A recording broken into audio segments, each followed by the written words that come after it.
The ravens came at dawn. Sir Harwin of Stillwater had been breaking his fast in the great hall of his modest keep when his steward brought the message, sealed with the three-headed dragon of House Targaryen. The bread turned to ash in his mouth as he read the words, hastily scrawled by some clerk in King's Landing. All loyal bannermen are to hold themselves in readiness. The realm's peace is threatened. Further instructions to follow. He looked up at his wife, Alice, who stood by the hearth with their youngest daughter on her hip. The child was barely 2 name days old, still learning to form words. Alice's face had gone pale. What does it say? Nothing certain, Harwin lied, though his hand trembled as he set the parchment down. Court business. Rumblings. But Alice was no fool. She had been born a Darry, raised in a house close enough to the crown to know how quickly a king's mood could sour. It's about the Stark girl, isn't it? And Prince Rhaegar. Harwin nodded slowly. The whole realm had been whispering about it since the tourney at Harrenhal, nigh on a year past. He'd been there himself, a minor knight among thousands, close enough to see Prince Rhaegar Targaryen ride past in his black armour inlaid with rubies, close enough to witness the moment that changed everything. The Prince of Dragonstone had won the tourney, as everyone expected. What no one expected was for him to ride past his own wife, the Dornish Princess Elia, pale and weary from childbearing, and place the crown of winter roses in Lyanna Stark's lap. The Stark girl, betrothed to Robert Baratheon. The Stark girl, barely more than a child herself, with her wild northern beauty, and her brother Brandon, watching from the stands with murder in his eyes. Harwin remembered the silence that had fallen over the crowd. Then the murmurs, spreading like oil on water. The Mad King Aerys had laughed, a thin, horrible sound that cut through the confusion. Lord Stark's face had been stone. Robert Baratheon had looked as though he'd been struck. And now, a year later, the realm was paying for that moment. They say she went willingly, Alice said quietly, drawing closer. The servants gossip, the merchants from King's Landing. They say Prince Rhaegar took her south, and she followed like a lovesick maiden. They also say he kidnapped her, Harwin countered, pushing his plate away. The eggs had gone cold. That he stole her in the night like some Dornish reaver. The truth is probably somewhere between, and it matters not. What matters is what men believe. And what does Lord Tully believe? That was the question, wasn't it? Harwin was sworn to Riverrun, and Lord Hoster Tully had been walking a knife's edge since the news broke.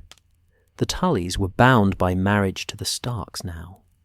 Hoster's daughter Catelyn, betrothed to Brandon Stark, the heir to Winterfell. But they were also bound by oath to the Iron Throne, like every other house in the 7 kingdoms. Lord Hoster believes in protecting his own, Harwin said finally, as do we all. 3 days later, word came that made the first raven seem like a courtesy. Brandon Stark had ridden to King's Landing. Harwin heard it from a travelling merchant who'd fled the capital, his cart half empty and his eyes haunted. The man had stopped at Stillwater to water his horses, and he spoke in hurried whispers to anyone who would listen. Rode right up to the Red Keep, he did, the merchant said, accepting a cup of ale with shaking hands. Brandon Stark and 6 companions, all of them young lords or heirs, rode in like they owned the city, shouting for Prince Rhaegar to come out and die.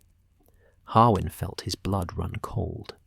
He challenged the prince in the king's own city. Aye, and worse. The merchant drank deeply, then wiped his mouth.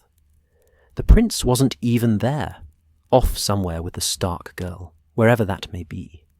But the king heard the shouting, King Aerys himself. Everyone within earshot had gone quiet. Even the stable boys had stopped their work to listen. "What happened?" Alice asked, though her voice suggested she already knew. "The king had them arrested, all 7 of them, charged with plotting to murder the crown prince." The merchant's voice dropped to barely a whisper. "And he summoned Lord Rhaegar Stark to answer for his son's crimes." Harwin exchanged a glance with his master-at-arms, old Sir Wendell, who had fought in the War of the Ninepenny Kings and knew the smell of coming conflict. The old knight's face was grim. "The father called to answer for the son," Wendell muttered. "That's the old law, right enough. But this is something else." It was. Everyone knew it. King Aerys II. Targaryen was not a man known for mercy or measured judgment. The tales from court grew darker every year, the king's paranoia, his cruelty, his obsession with fire and traitors. Some said the Mad King saw enemies in every shadow, that he trusted no one, not even his own Kingsguard. And now he had the heir to Winterfell in his dungeons, with the Lord of Winterfell riding south to face his justice. "The gods help them," Alice whispered, making the sign of the 7. Harwin said nothing. He had stopped believing the gods paid much attention to the affairs of men. The next moon was a blur of ravens and rumours. Lord Rhaegar Stark arrived in King's Landing with an honour guard of northern lords. He demanded a trial by combat, as was his right. King Aerys granted it, but named fire as his champion. The tale of what happened next spread through the realm like a plague. Harwin heard it in pieces, each telling more horrific than the last, until he could no longer tell truth from embellishment. But the core of it never changed. Lord Rhaegar Stark was suspended from the rafters of the throne room in his armour, a fire built beneath him. Brandon Stark was brought in with a leather cord around his neck, attached to a Tiroshi strangling device, just out of reach of a sword. The father roasted alive in his armour while the son strangled himself trying to reach the blade that might save him. Both died, slowly. Harwin was sick when he heard it. Actually sick, retching into a bucket while Alice held his shoulders and wept. He had seen men die in battle, had killed men himself in the Kingswood, when the Brotherhood was still running wild. But this was different. This was deliberate, calculated cruelty. This was a message written in smoke and blood. "We're going to war," Sir Wendell said that night, when the household had gathered in the hall. The old knight stood by the fire, his weathered face illuminated by the flames. "Make no mistake, this is how wars begin. Not with armies, but with murdered lords and unanswered crimes." "The king had the right," one of the younger knights protested weakly.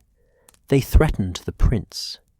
"The king is mad," Wendell cut him off, "and mad kings don't keep their thrones long. Not when they start killing great lords and their heirs for speaking hot words." Harwin knew Wendell was right. The question was, which side would each house choose when the banners were finally raised? The crown or the rebels? For the Riverlands, that question was complicated by blood and marriage. Lord Hoster's daughter was meant to marry Brandon Stark, but Brandon was dead now, strangled on his father's orders. Would the betrothal pass to Eddard Stark, the new heir to Winterfell? Would Lord Hoster honour it? And there was more at play. Robert Baratheon, the Stormlord, was fostered at the Eyrie with Eddard Stark. They were closer than brothers, everyone said. And Robert had been betrothed to Lyanna Stark, the girl at the centre of this whole bloody mess. If Robert raised his banners, would Jon Arryn of the Vale support him? Would Ned Stark march south for vengeance? The answers came swift enough. King Aerys sent ravens to the Eyrie, demanding that Lord Jon Arryn send him the heads of his 2 wards, Robert Baratheon and Eddard Stark. Jon Arryn refused. The word reached Stillwater on a cold morning, carried by one of Lord Tully's riders. Harwin read the message twice, then a 3rd time, as if the words might change. Jon Arryn has raised his banners in open rebellion. Robert Baratheon has fled to Storm's End and called his bannermen to war. Eddard Stark rides for the north to rally the houses sworn to Winterfell. The realm is divided. Further instructions to follow. 7 hells, Harwin breathed. Sir Wendell peered over his shoulder, reading the message for himself. The old knight's expression was unreadable. So it begins. We're sworn to the Tullys, Harwin said, though he wasn't sure if he was reminding Wendell or himself. Whatever Lord Hoster commands, we obey. Aye, but who's Lord Hoster sworn to? That's the real question. It was.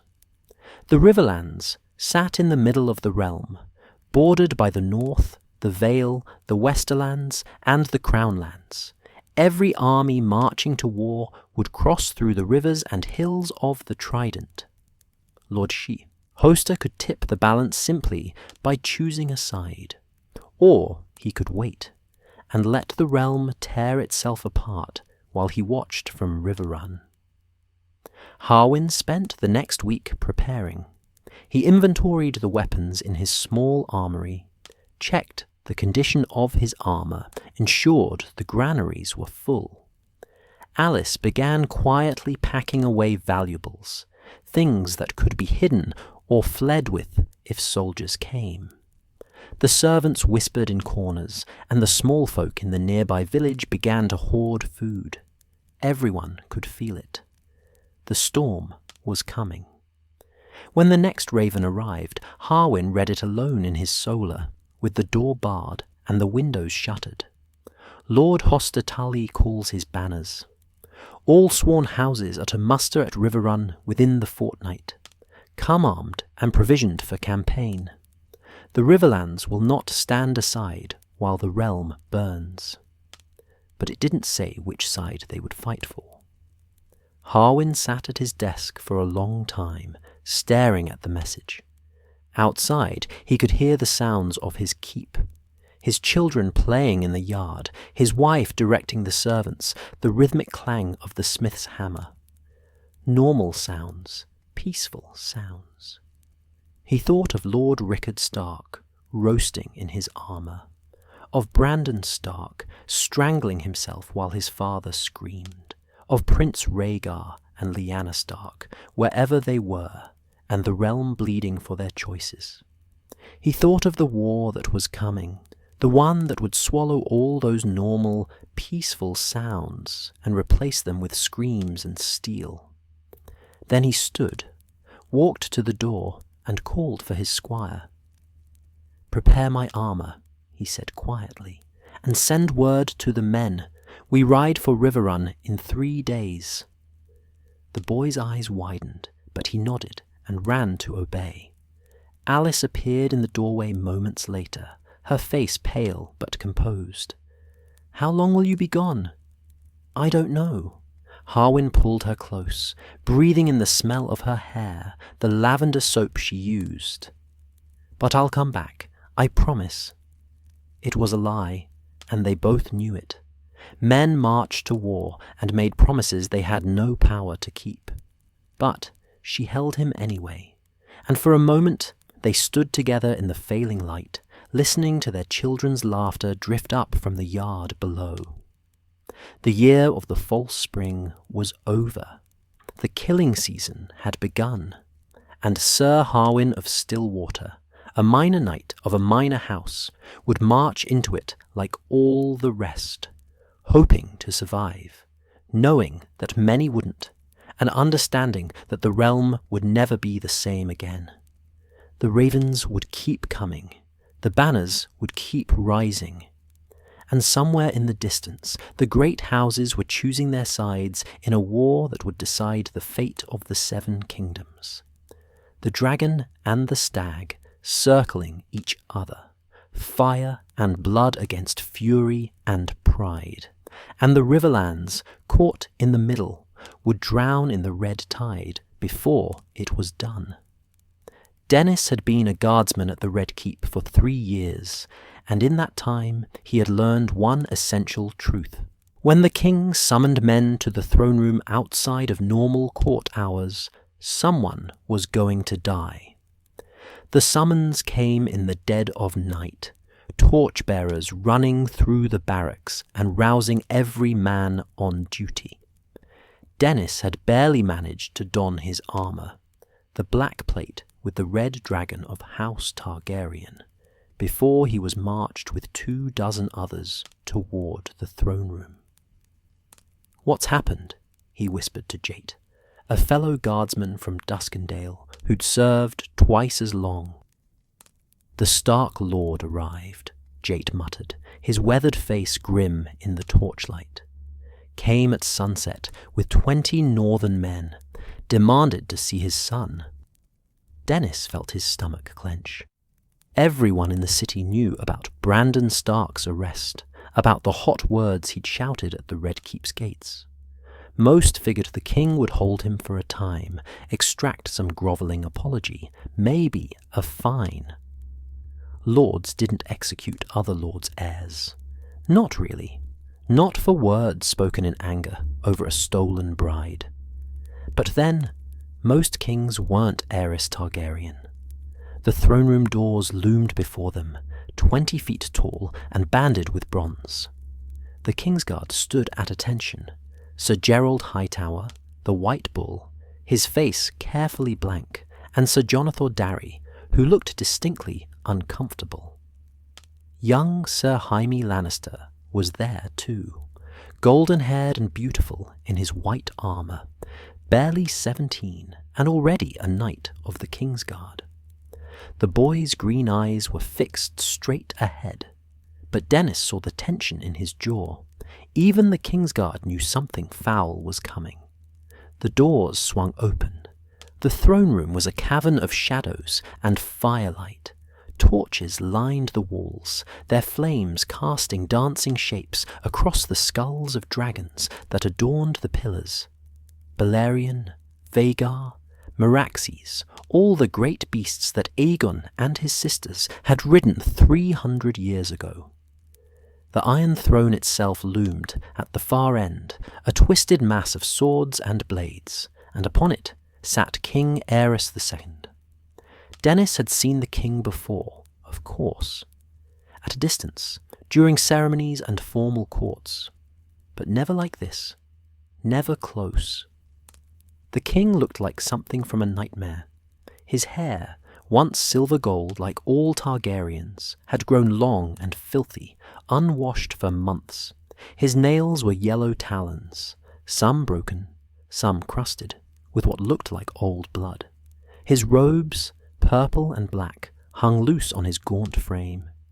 But it was his eyes that made Dennis want to look away. Wild, fevered eyes that darted from face to face, seeing enemies in every shadow. "There," the king hissed, pointing one twisted finger.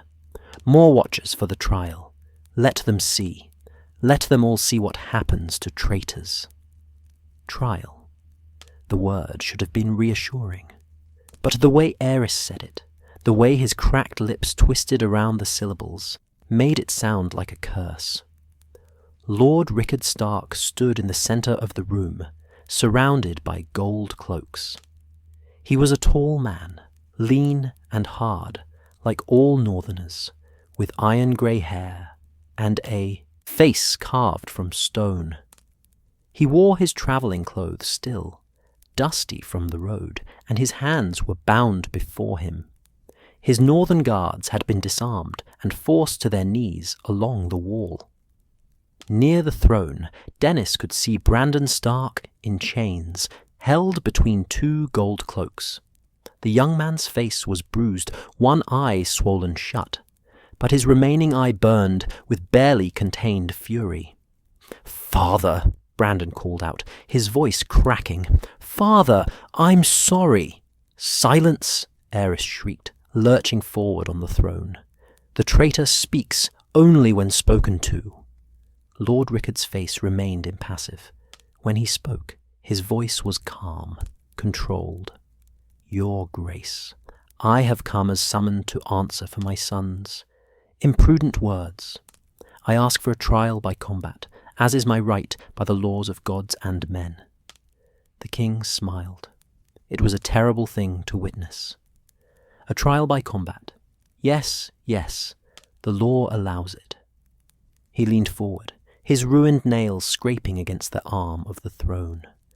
"I grant your request, Lord Stark. You shall have your trial." Relief flickered across the faces of the northern guards. Brandon's shoulders sagged slightly. Even Dennis felt a moment of hope. Surely the king would name a champion. Surely this would be settled with some dignity. "Bring the armor," Aerys commanded. Dennis watched in growing horror as servants hurried forward with a full suit of plate armor. They began strapping it onto Lord Rickard Stark, piece by piece. The northern lord stood still, his face growing more puzzled with each buckle fastened. "Your Grace," Rickard said carefully, "I am prepared to name a champion to—" "I have named my champion already," the king interrupted, his voice rising to a shriek of delight. "Fire, fire is the champion of House Targaryen." The throne room went utterly silent. Then came the sound of chains. Heavy chains being drawn through iron pulleys in the ceiling. Dennis looked up and saw the mechanism, a winch system, the kind used to lift heavy loads. The chains descended, and servants rushed forward to attach them to Lord Rickard Stark's armor. "No," one of the northern guards breathed. "Gods, no!" The gold cloak struck him down. Dennis wanted to look away, wanted to close his eyes, to run from the room, to be anywhere but here. But he was a guardsman of the Red Keep, and guardsmen stood at attention no matter what horrors unfolded before them. So he watched, frozen, as they hauled Lord Rickard Stark into the air. The Lord of Winterfell hung suspended from the ceiling, encased in steel, swaying slightly as the chains settled. "Now," Aerys said, his voice gone soft and almost gentle, "bring his son closer. Let him watch. Let him see what happens to those who would threaten my blood." They dragged Brandon Stark forward and fitted him with a Taroshi strangling device. A leather cord looped around his neck, attached to a mechanism that would tighten with any forward movement. Before him, just out of reach, they placed a longsword. "If you can reach it," the king explained in that same horrible gentle tone, "you can cut your father down, save him from the fire. Such a loyal son should have that chance, don't you think?" Brandon's eyes went wide with understanding. You can't. This isn't—" "Light the fire," Aerys commanded. The pyromancers came forward, 2 men in robes the colour of dried blood. They carried jars of the substance they called wildfire, the alchemical fire that burned green and hot, hotter than normal flames, hot enough to melt stone. Dennis had heard the stories, but had never seen it used. He wished he never had. They poured it beneath Lord Rickard Stark in a wide circle, then stepped back. One of them produced a torch. "Wait," someone shouted. Sir Gerald Hightower, Lord Commander of the Kingsguard, stepping forward.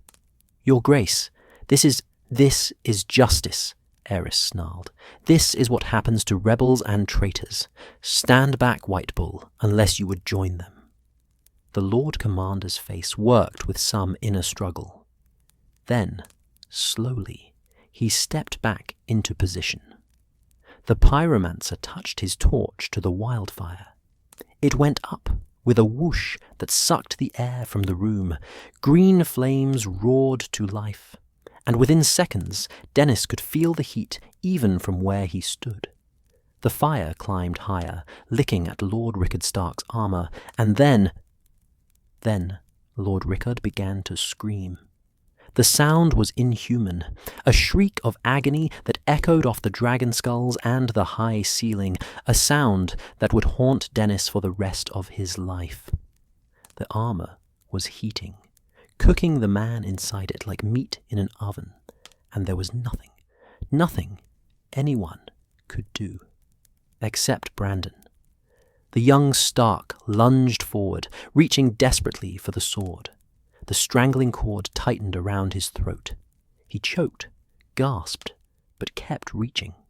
His fingers brushed the sword hilt. The cord tightened more. His face turned red, then purple. "Stop!" someone screamed.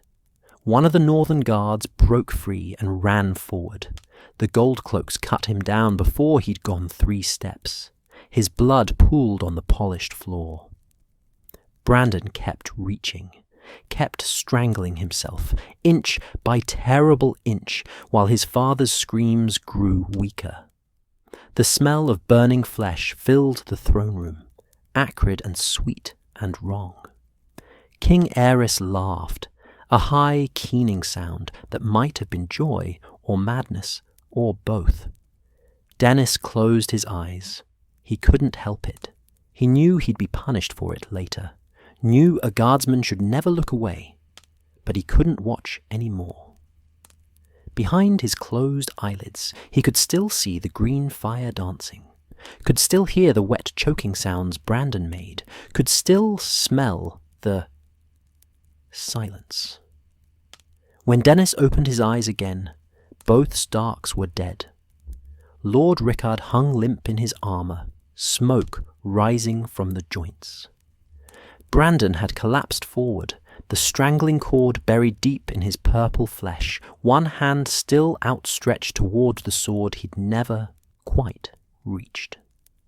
"So perish all traitors," Aerys declared, his voice echoing in the sudden quiet.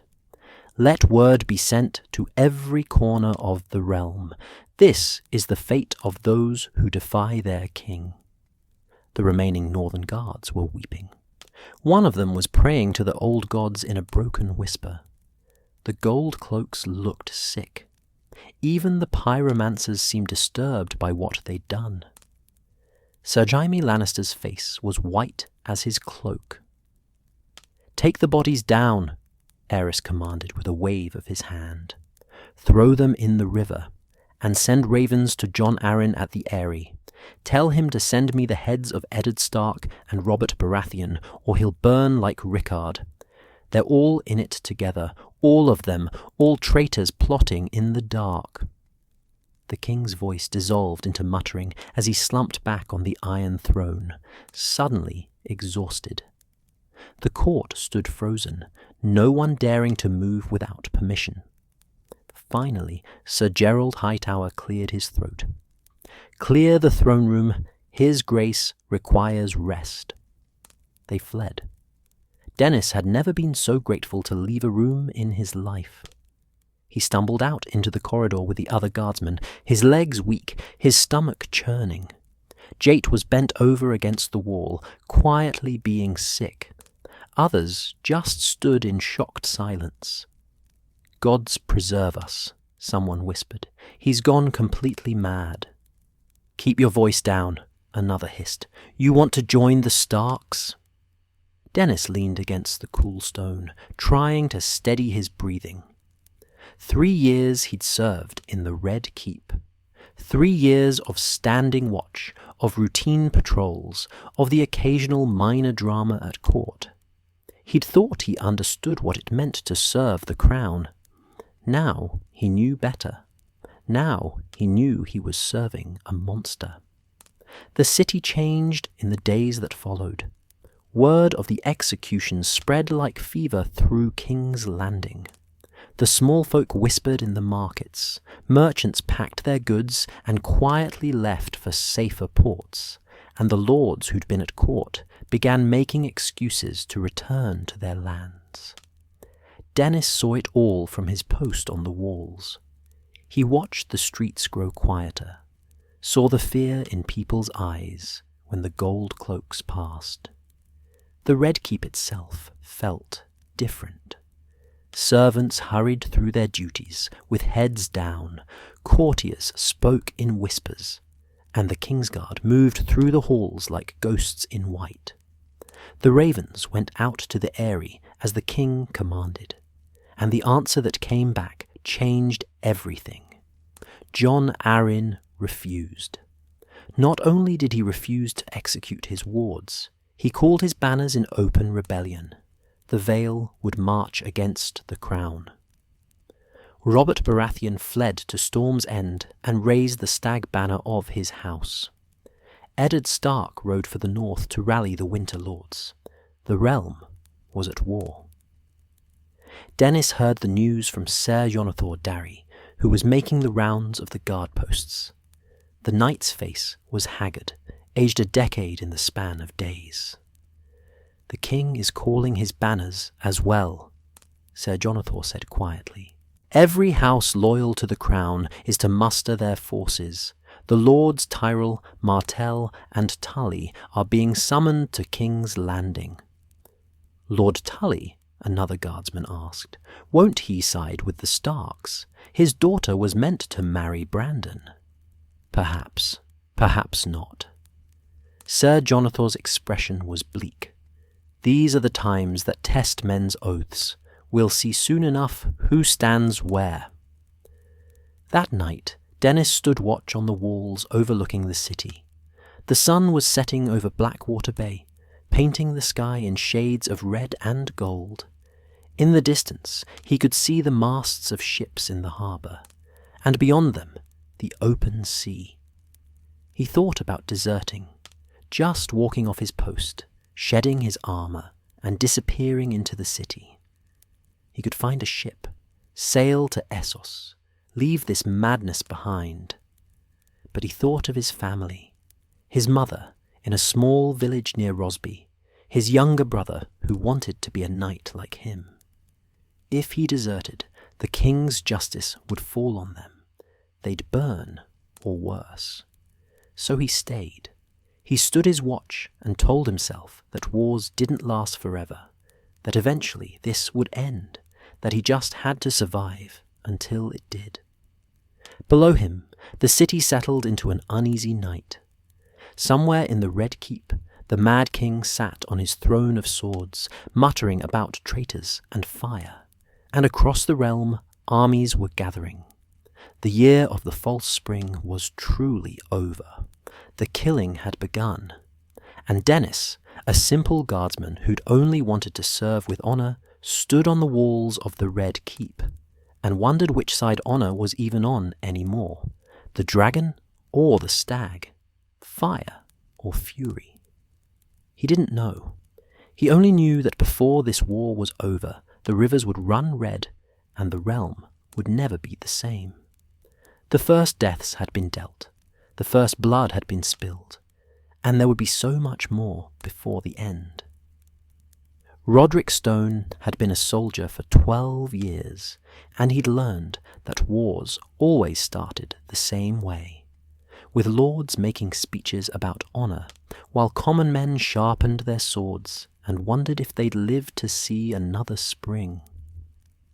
The courtyard of Storm's End was packed with men, knights in plate armour bearing the sigils of Stormland's houses, men-at-arms in boiled leather and mail, archers checking their strings, pikemen testing the balance of their weapons.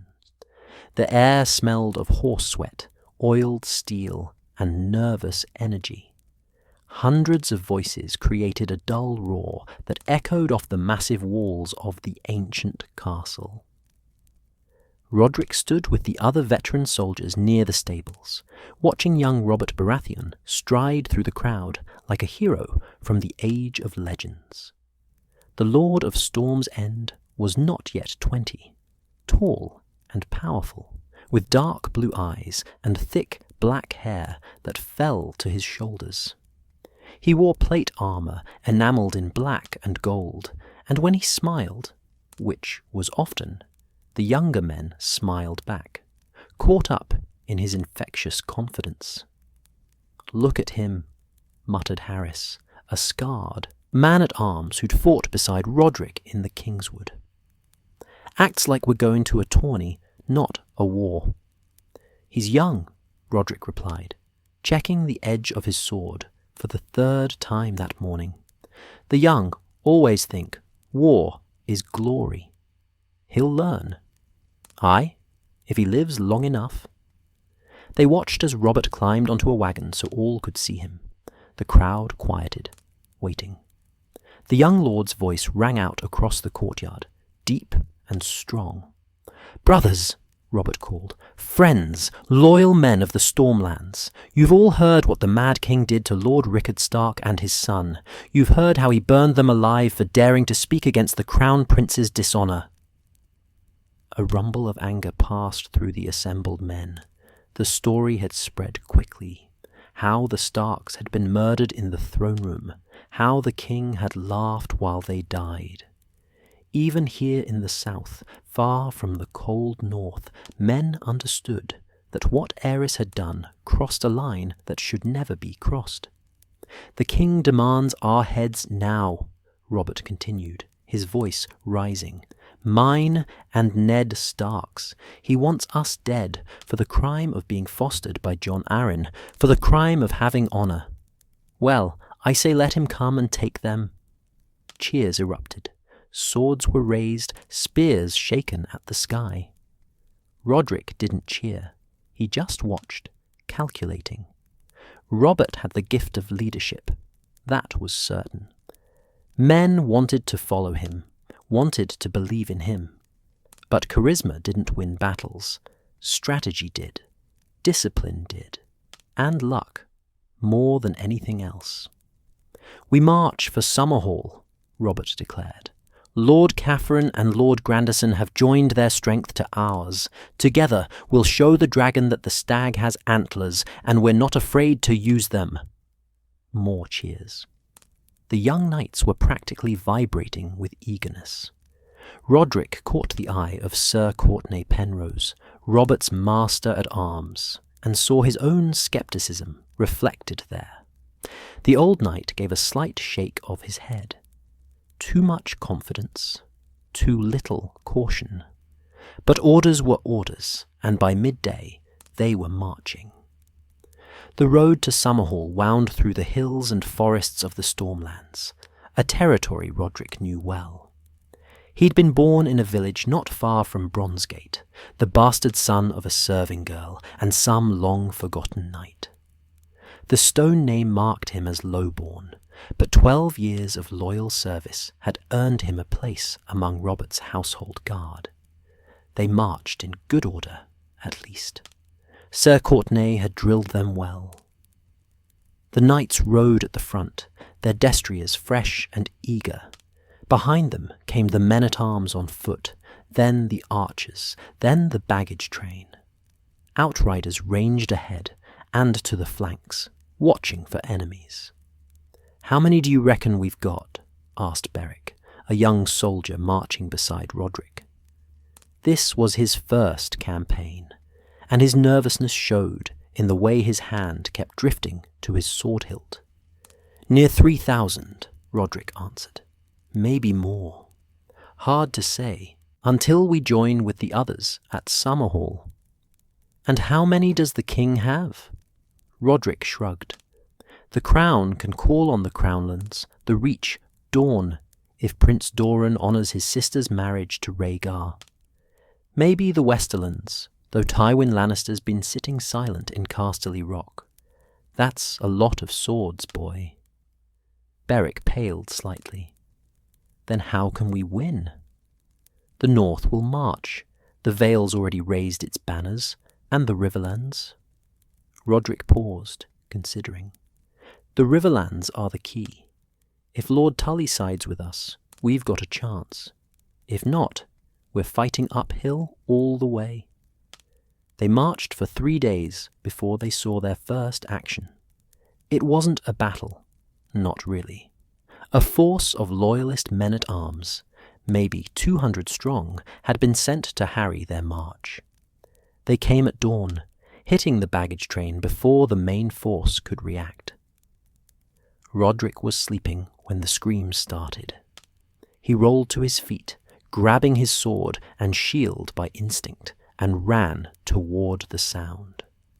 All around him, men were doing the same, stumbling out of bedrolls, calling for their weapons, forming up in whatever order they could manage. The Loyalists had torches. They were setting fire to wagons, cutting down cooks and servants, creating chaos. Rodrik saw a man in Targaryen livery put a spear through a fleeing stable boy and felt rage surge hot in his chest. "Form up!" Sir Courtenay was bellowing. "Shield wall, now!" Training took over. Rodrik found his place in the line, shield locked with the men beside him, sword ready. The Loyalists charged, thinking to break through the confusion, but they ran into a wall of Stormland steel instead. The crash of the collision rang in Rodrik's ears. A spear point skidded off his shield. He thrust his sword forward, felt it bite into flesh. A man screamed. Another came at him from the side. Rodrik turned, blocked, struck. Blood sprayed hot across his face. It was over in minutes. The Loyalists broke and ran, leaving their dead behind. Rodrik stood panting, his sword slick with blood, and looked around at the carnage. 10, maybe 15 of their own men dead, twice that many wounded. The baggage train was burning. "First blood to us," Aerys said, wiping his blade clean. He was grinning, the battle-mad grin of a man who'd survived. Bastards ran like rabbits. Rodrik didn't smile. He was looking at the dead stable boy, the one who'd been speared while fleeing. The kid couldn't have been more than 14. This was war. This was what it really looked like, stripped of the glory and the songs. Dead boys and burning wagons and the stink of voided bowels. Beric was being sick against a tree. Rodrik walked over and put a hand on the young man's shoulder. "It gets easier," he lied. They reached Summerhall 2 days later and found Lords Catherine and Grandison waiting with their forces. The ruined castle sat atop its hill like a broken tooth. It had burned decades ago during King Aegon V's attempt to hatch dragon eggs and was never rebuilt. Now it served as a rallying point for rebels. Robert called a council of war in what had once been the Great Hall. Rodrik wasn't invited, but he heard the results soon enough from Sir Courtenay. "The Loyalists are gathering at Ashford," the old knight told his men. "Lords Tarly, Tyrell, and others. Maybe 10,000 strong, probably more. They mean to crush us before we can link up with the Northern and Vale armies." 10,000? Someone breathed. "We've got maybe 5.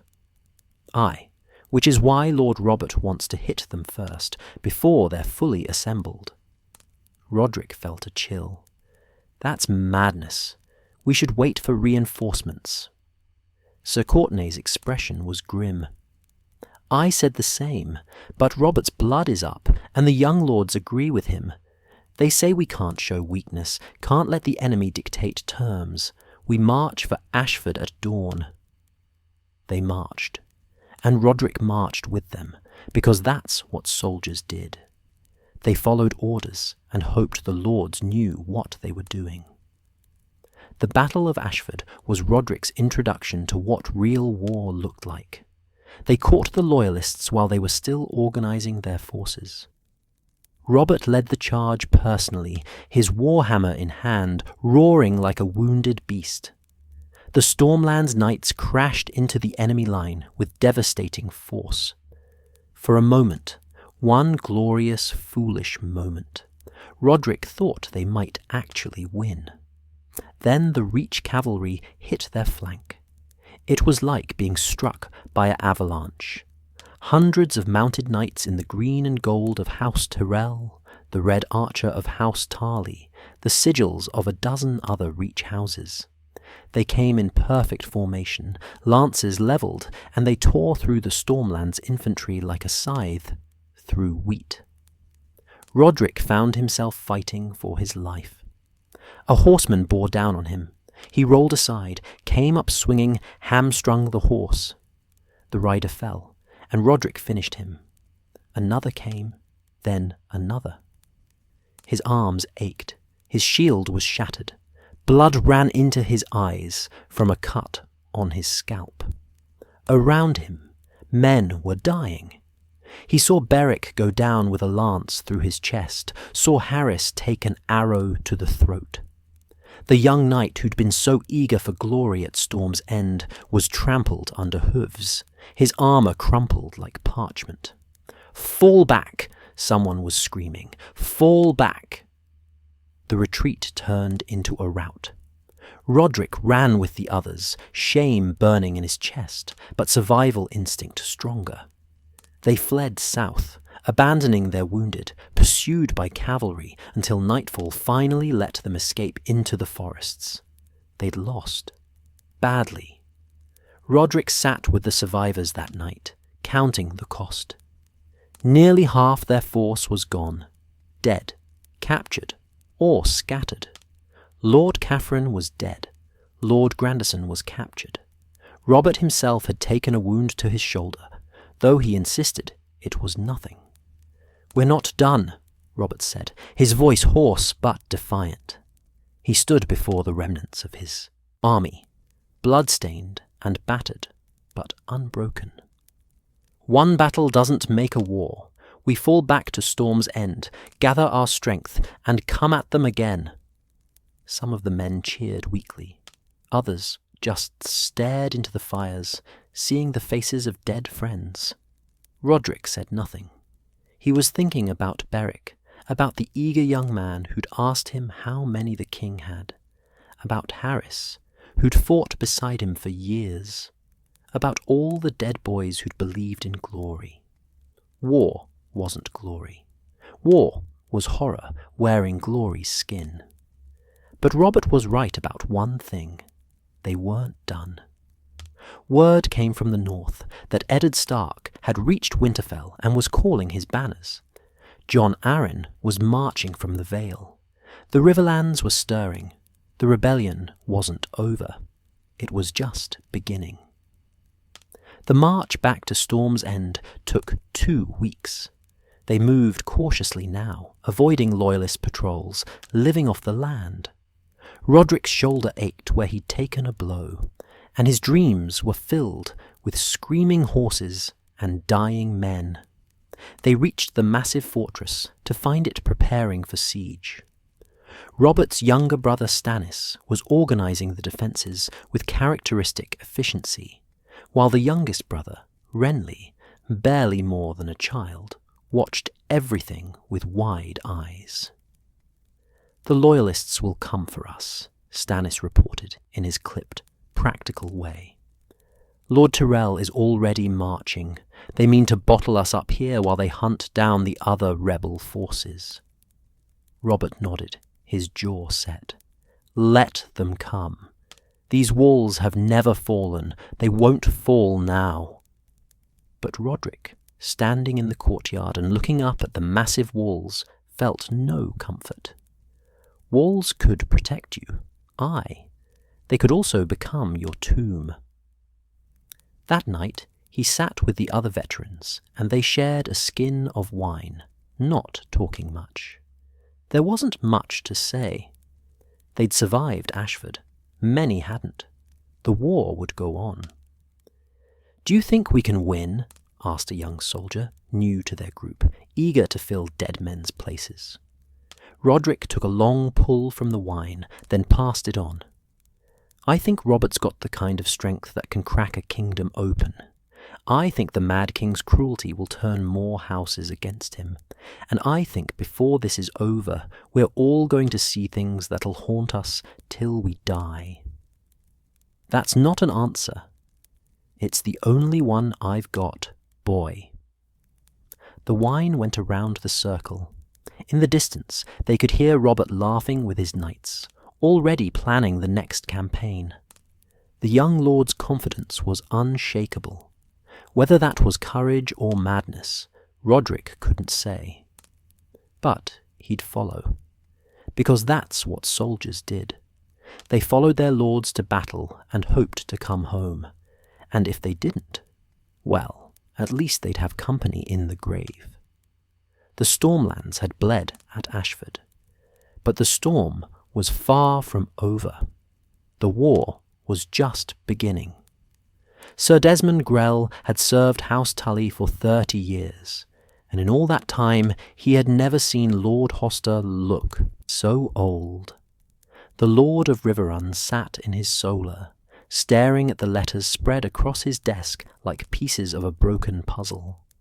Each one bore a different seal: the direwolf of Stark, the crowned stag of Baratheon, the falcon and moon of Arryn, the three-headed dragon of Targaryen.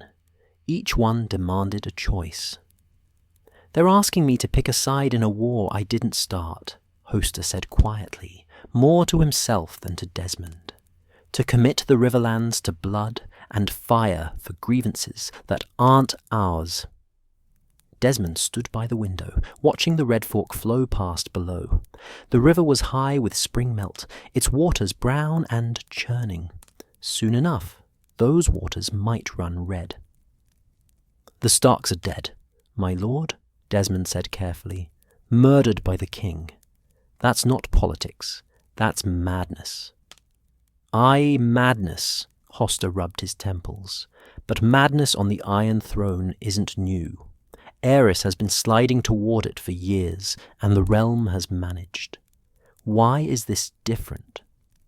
Because he's killed a great lord and his heir. Because he's demanded Jon Arryn execute his own wards. Because—" Desmond paused, choosing his words carefully. "Because your daughter was meant to marry Brandon Stark, my lord. The realm knows it. If you side with the crown now, after they murdered your daughter's betrothed—" "I know what it looks like," Hoster snapped. Then he sighed, the anger draining from him. "Gods, Desmond, Cat was supposed to marry the Stark heir. We negotiated that betrothal for months. The girl's been preparing for it, learning northern customs, ready to go to Winterfell as a bride." "The betrothal was with the Stark heir," Desmond pointed out. "Brandon is dead, but Eddard is the heir now." Hoster's eyes sharpened. "You're suggesting I transfer the betrothal to the younger brother?" "I'm suggesting that you have an opportunity, my lord. The Starks need allies. So do the Arryns and the Baratheons. They're offering marriages, promises, a place in a new order if they win." Desmond moved closer to the desk. "But if they lose, the Mad King will remember who stood against him. And if they win, the Mad King's loyalists will be stripped of lands and titles." Hoster stood, pacing to the window. "This is the gamble, isn't it? Pick the right side and the Riverlands prosper. Pick wrong and we burn." They stood in silence for a moment, watching the river flow. "There's more at stake than just the betrothal," Hoster said finally.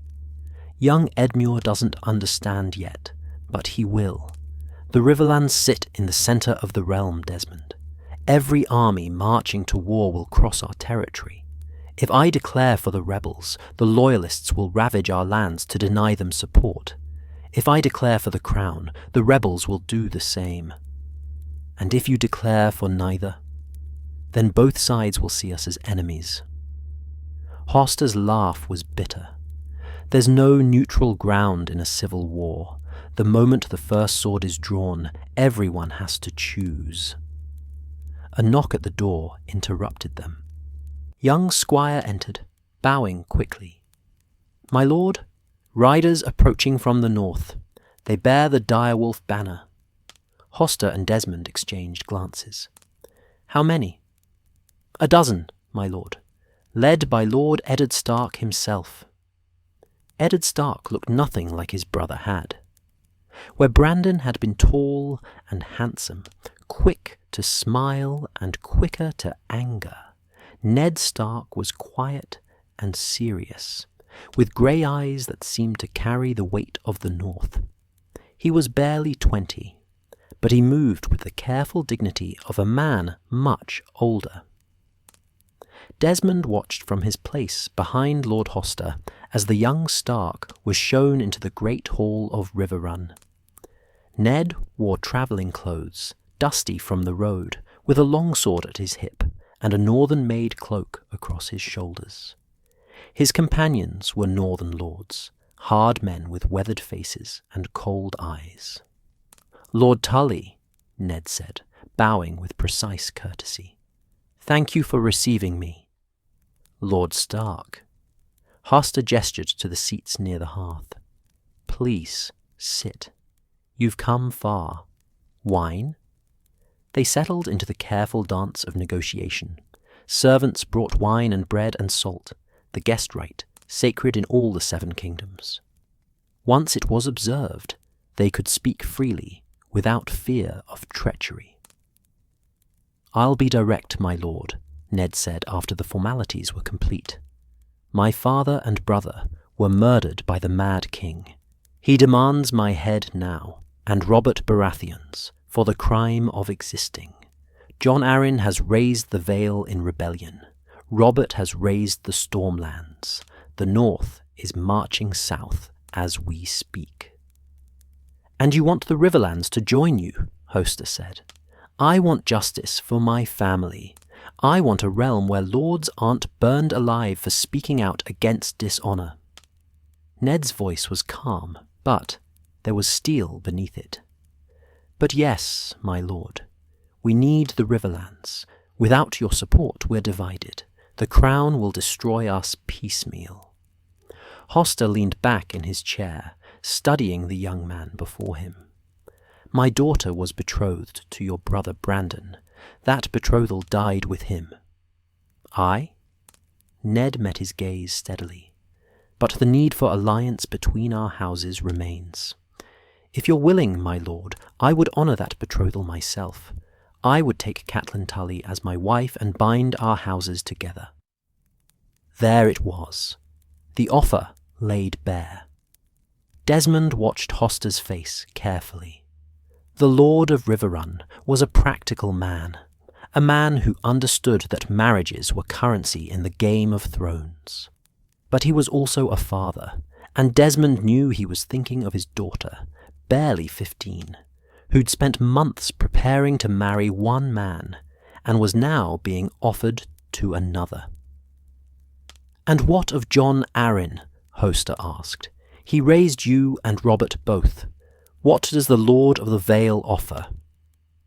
Lord Jon proposes to marry my sister Lisa, Ned replied. He's a widower, his son's dead. He needs an heir, and he needs the alliance our houses can provide.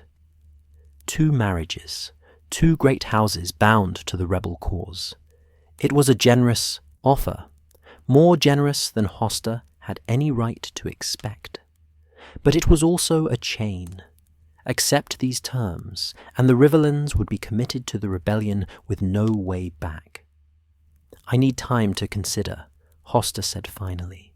These are not decisions to be made lightly. Time is what we don't have, my lord. One of Ned's companions spoke up, Lord Roose Bolton of the Dreadfort, a man with strange pale eyes and a voice like ice. The Loyalist forces are gathering. Lord Tyrell musters the Reach. The Martells will support the crown because of Princess Elia. Every day you delay is a day our enemies grow stronger. Then you should have come to me before you started your rebellion, Hoster shot back. Don't lecture me about time, Lord Bolton, when you're asking me to risk my people's lives in your war. The tension in the room ratcheted up. Desmond's hand drifted to his sword hilt, a purely instinctive movement. The northern lords shifted in their seats. Ned Stark raised a hand, calming his men. Lord Hoster speaks true. We're asking much. But consider what we're offering in return. 2 marriages into great houses, a voice in the new realm we'll build when Aerys is deposed. The gratitude of the North, the Vale, and the Stormlands. And if you lose, then we'll all burn together, Ned said simply. But at least we'll burn for something worth dying for. The meeting ended without resolution. Ned and his men were given chambers in the castle, fed and housed with all courtesy, but no promises were made. That night, Desmond found Lord Hoster standing on the battlements, looking out over his lands. The Riverlands spread before them, fertile fields, scattered villages, the 3 rivers that gave the region its name. All of it peaceful, for now. "What will you do, my lord?" Desmond asked. "What I must." Hoster's voice was tired. "Call the banners. Marry my daughters to strangers. Send our young men to die in someone else's war." He paused. "And pray that we're on the winning side." "You'll side with the rebels, then?" "Can you give me another choice? The Mad King murdered the Starks. If I support him, what kind of lord does that make me? What kind of father, knowing that my daughter's betrothed was strangled while his father burned?" Hoster shook his head. "No, the king has damned himself. We'll stand with Stark and Arryn and Baratheon." "It's the right choice," Desmond said. "Perhaps. Or perhaps we're all fools marching to our graves." Hoster turned away from the view. "Send the ravens, Desmond. Call the banners, and tell Catelyn. Tell her she's going to be Lady Stark, after all. Just not the way she expected." The Riverlands went to war. Within a fortnight, the banners were called, and men began gathering at Riverrun. They came from all across the realm, from Raventree Hall and Maidenpool, from Seaguard and the Twins, from Stonehenge and Harrenhal. Thousands of men, carrying the sigils of dozens of houses, all sworn to the red salmon of House Tully. Desmond watched them arrive, these soldiers who would fight and die for decisions made in Castle Solars by lords they'd never meet. Farm boys and craftsmen, sworn swords and hedge knights, all of them ready to march, because their lords commanded it. Young Edmure Tully, barely 10 years old, watched from the battlements with wide eyes. "Why are there so many, Sir Desmond?" "Because your father called them, my lord." "But why? What are they going to do?" Desmond looked down at the boy, this child who would one day inherit all of this. "They're going to war, my lord, to fight for the realm. Will they win? I don't know, but they'll try." The marriages were held in Riverrun's sept, a double ceremony that bound 3 houses together in the sight of gods and men. Eddard Stark took Catelyn Tully as his wife, and in the Vale, Jon Arryn wed Lysa Tully. 2 sisters married to men old enough to be their fathers. Well, Jon was, at least. But this was the price of alliance. Desmond attended the ceremony, watching as young Catelyn spoke her vows in a clear, steady voice. She was a brave girl, he'd give her that. Not once did she falter, even though she must have been terrified. She prepared to marry Brandon Stark, the laughing wolf, and instead got Ned, the quiet wolf. But she did her duty. After the ceremony, the War Council convened. The Great Hall was crowded with lords and knights, all of them eager to have their voices heard. Maps were spread across tables, showing the positions of loyalist and rebel forces. Markers moved like pieces in a game of Sivas, representing thousands of lives. The Loyalists are gathering here. Lord Jason Mallister pointed to a spot on the map near the Trident. Lords Tarly and Tyrell from the Reach. The Dornish are marching north, Crownland's levies. Maybe 20,000 men, possibly more. We've got near that, Hoster said. The North, Vale, Riverlands, and what's left of Robert Stormland's forces. If we can link up. If, Lord Bolton interjected. The Loyalists will try to prevent that. They'll hit us piecemeal, try to destroy each force before we can combine. Then we move quickly, Ned said. The northern host is 2 weeks out. If we march to meet them, we can join our strength before the enemy can react. The debate went on for hours. Some lords wanted to move aggressively, strike at the Loyalists before they were fully assembled. Others counselled caution, suggesting they let the enemy come to them and fight on ground of their choosing. In the end, they settled on a plan. March north to meet Ned's forces, then wheel south and offer battle somewhere along the Trident. Force a decisive engagement before the full weight of the Loyalist forces could be brought to bear. It was a risky plan. But then, Desmond reflected, all plans in war were risky. The army marched 3 days later. Desmond rode with the Tully vanguard, 5,000 men in mail and leather, their banners snapping in the spring wind. Behind them came the main host, cavalry, infantry, archers, baggage trains. The river of soldiers stretched for miles, and the ground trembled with their passage. They crossed the Red Fork at a shallow point, the water barely reaching the horses' knees.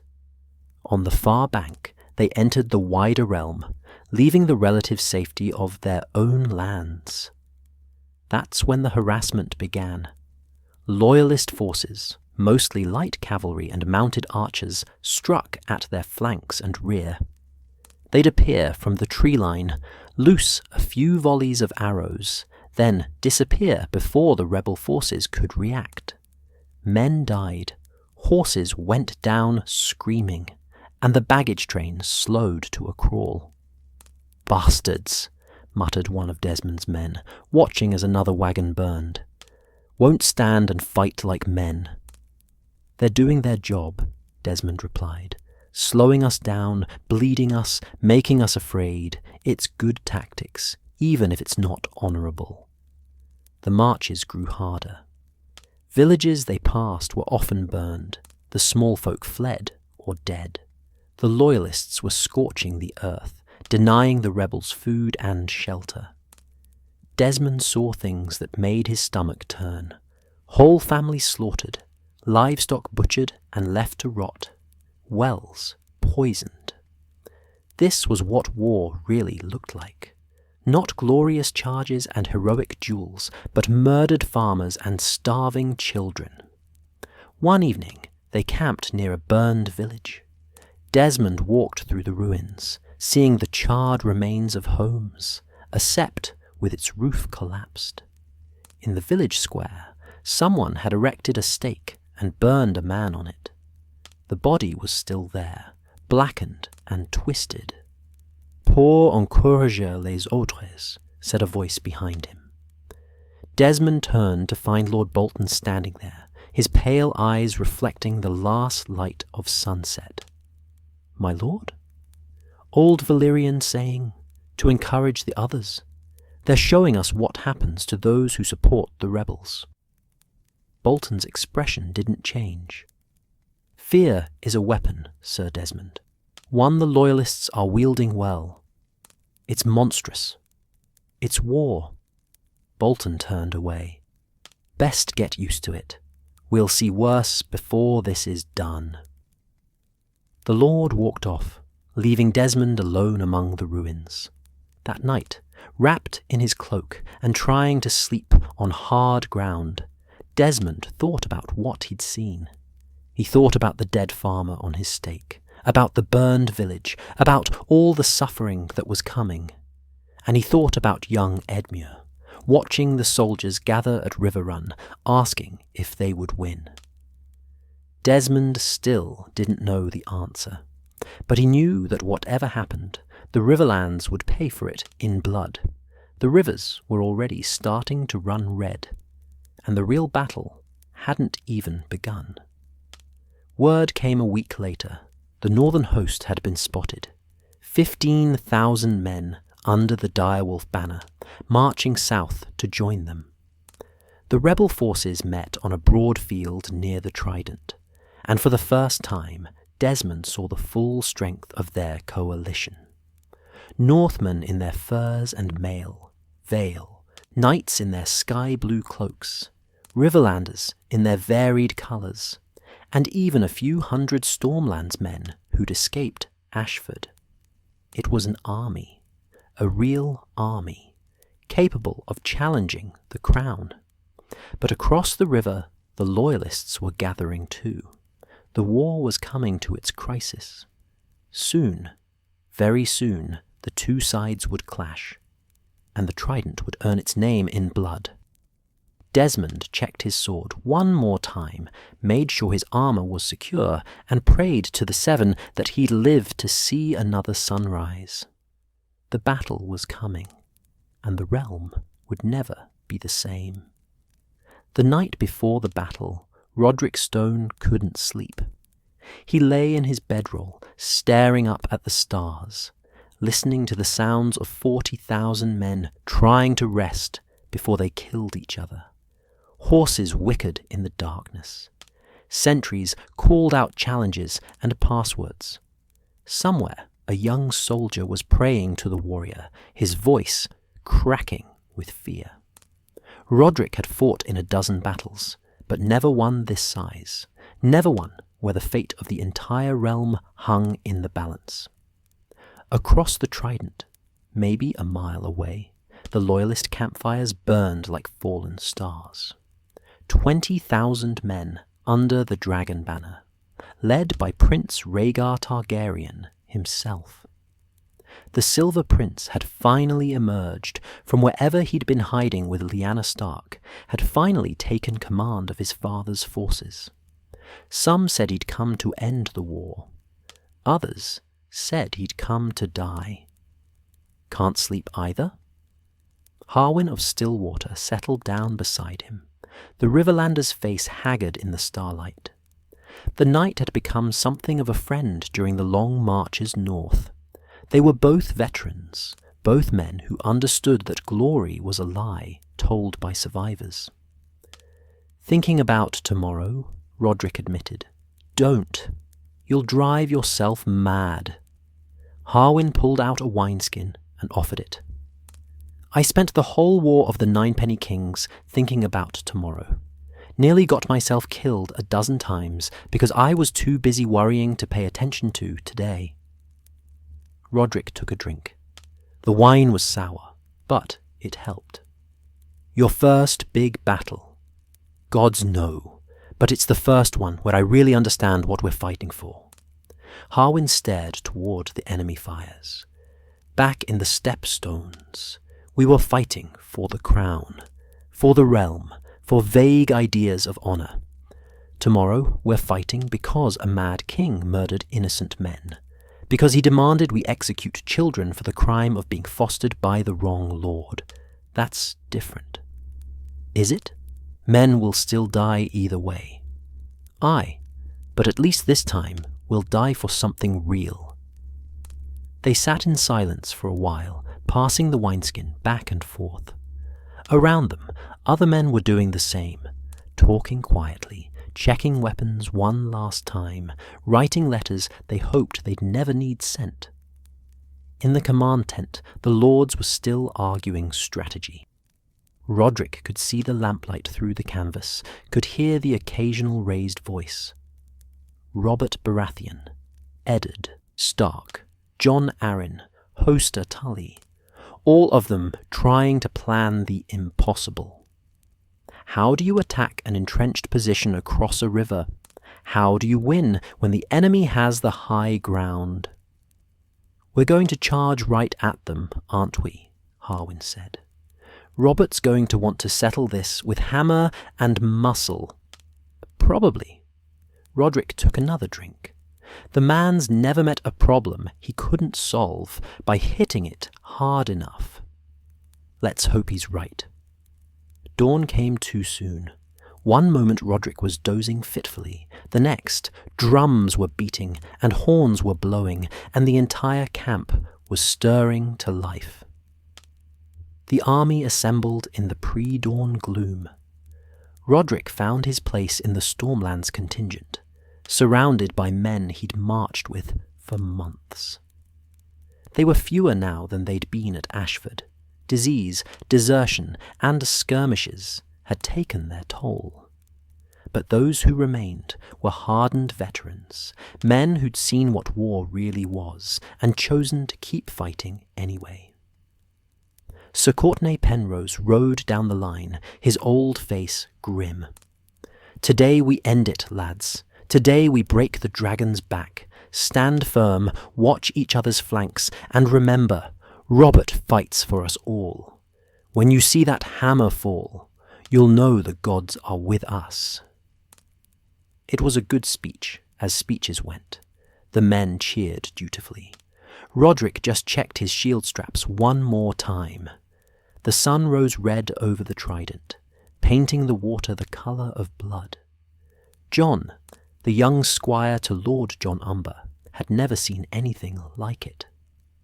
The rebel army stretched as far as he could see, banners of 100 houses snapping in the morning wind, ranks of armoured men glinting in the dawn light, horses stamping and snorting, their breath misting in the cool air.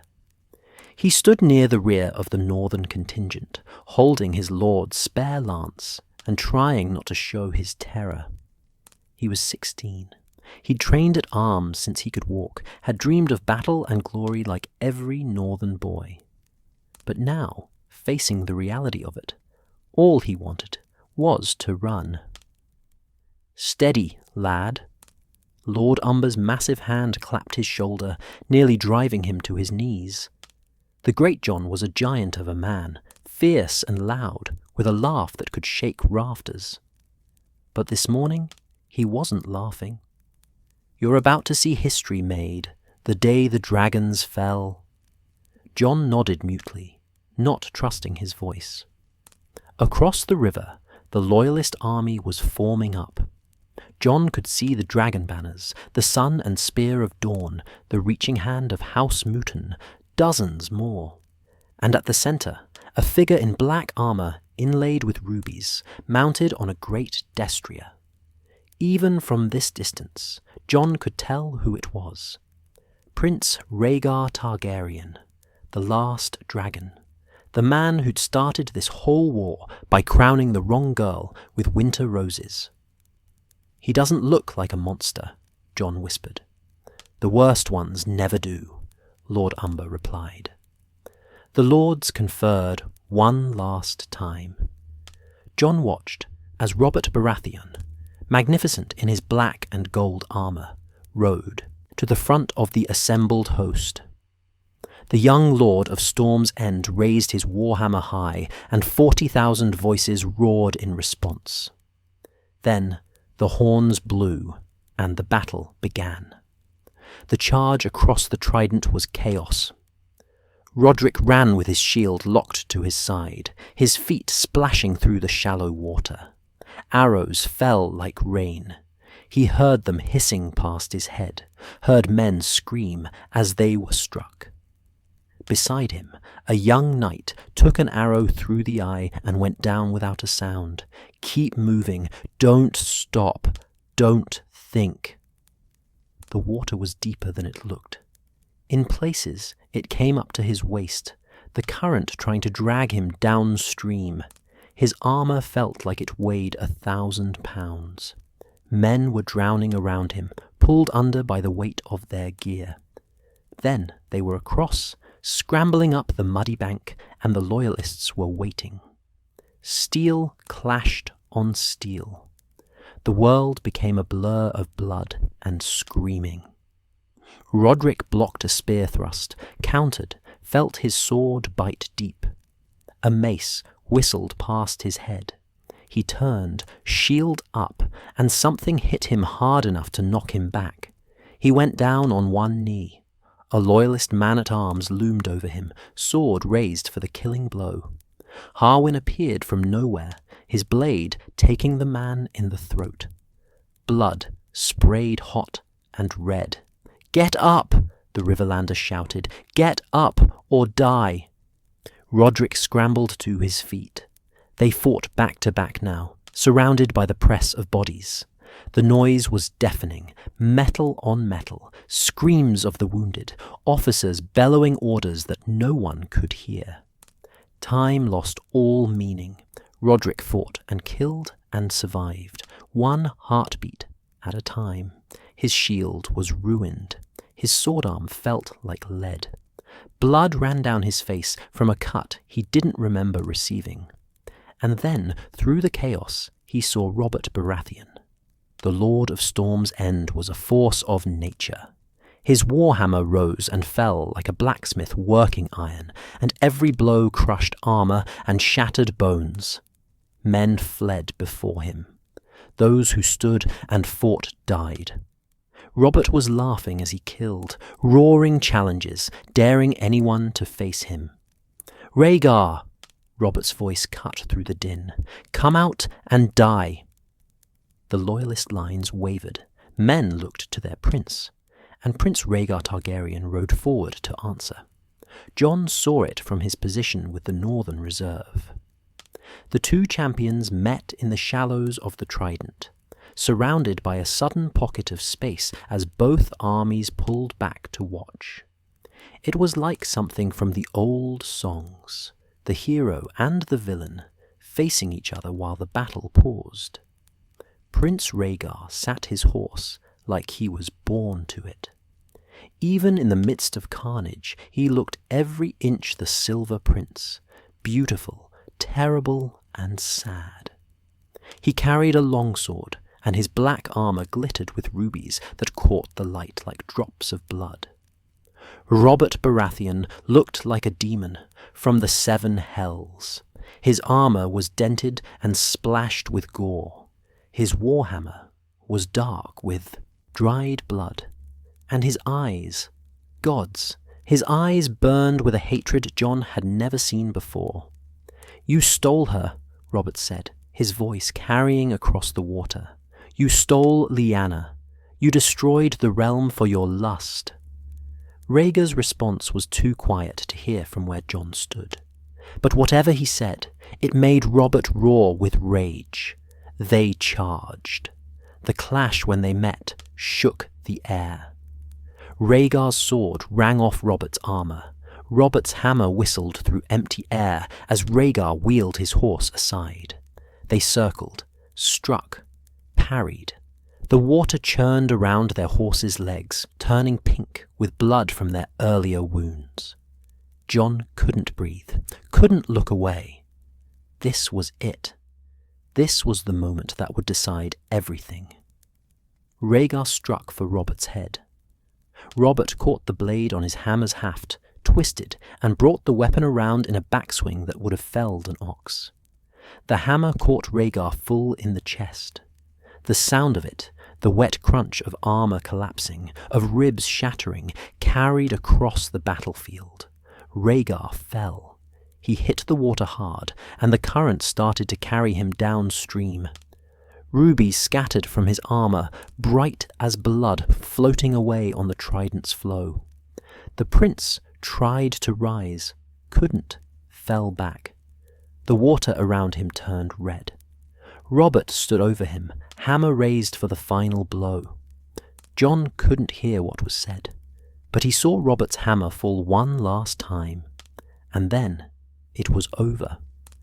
Prince Rhaegar Targaryen, the last dragon, the Silver Prince, the man who'd sparked a war for love or lust or prophecy, lay dead in the shallows of the Trident. The rubies from his armor drifted downstream like bloody tears, and the realm would never be the same. For a moment there was silence. Then the rebel army roared. The loyalist forces broke. Roderick watched it happen, the sudden collapse of morale, the way an army becomes a mob in an instant. One moment they were fighting, the next they were running. Officers tried to rally their men, but it was useless. Their prince was dead. Their cause was lost. The rebels pursued. Roderick was too tired to chase anyone, but younger men with fresher legs ran down the fleeing loyalists. It was a slaughter. Men drowned trying to cross the river. Others threw down their weapons and begged for mercy. Some got it. Most didn't. By midday, it was over. The Trident ran red with blood, just as prophecy and poetry had always said it would. Bodies floated in the current. Wounded men screamed for water, for their mothers, for death. The field was carpeted with the dead and dying. Roderick found a rock and sat down heavily. His hands were shaking. He'd lost his sword somewhere. His armor was dented in a dozen places. Every breath hurt. Harwin stumbled over and collapsed beside him. The Riverlander's face was grey with exhaustion. "We won," he said, like he couldn't quite believe it. "Aye. Rhaegar's dead, the dragon's fallen. Aye." They sat in silence, too tired for celebration. Around them, men were cheering, embracing, weeping with relief. Officers were trying to organize the chaos, to get the wounded treated and the dead counted. Lord Umber found Jon still holding the spare lance, still standing exactly where he'd been told to stand. The Great Jon looked at his young squire and nodded approvingly. "You stood your ground. That's all any man can do." Jon just stared at the river, at the bodies floating past, at the rubies glittering in the shallows. He'd seen history made, just like Lord Umber promised. He wished he hadn't. So that night, the rebels made camp on the battlefield. There were no songs, no celebrations. Men were too busy burying the dead, tending the wounded, and trying to process what they'd done. They'd won. They'd killed a prince. They'd broken the loyalist army. But the cost? Roderick walked through the camp, seeing the gaps where familiar faces should have been. The young soldier who'd asked him about the king's forces, dead. The hedge knight who'd shared his wine, dead. A dozen others, men he'd known, men he'd fought beside. War's butcher's bill, paid in full. He found Robert Baratheon sitting alone near the river, still in his blood-stained armor, staring at the water. The young lord looked older somehow, the triumph of victory already fading. "My lord," Roderick said quietly, "you should eat. Rest." Robert didn't look up. "I killed him, Stone, put my hammer through his chest and watched him die. I've dreamed of that moment for months." He paused. "It doesn't feel how I thought it would." Roderick had no answer for that. What could he say? That killing never felt good. That vengeance was ash in the mouth. Robert would learn that soon enough. "It's not over," Robert said finally. "Rhaegar's dead, but Aerys still holds King's Landing. We need to march south. Finish this." "Aye, my lord. And Lyanna." Robert's voice broke slightly. "We still don't know where she is, what Rhaegar did with her." "We'll find her, my lord." Robert nodded slowly. Then he stood, straightened his shoulders, and became the commander again.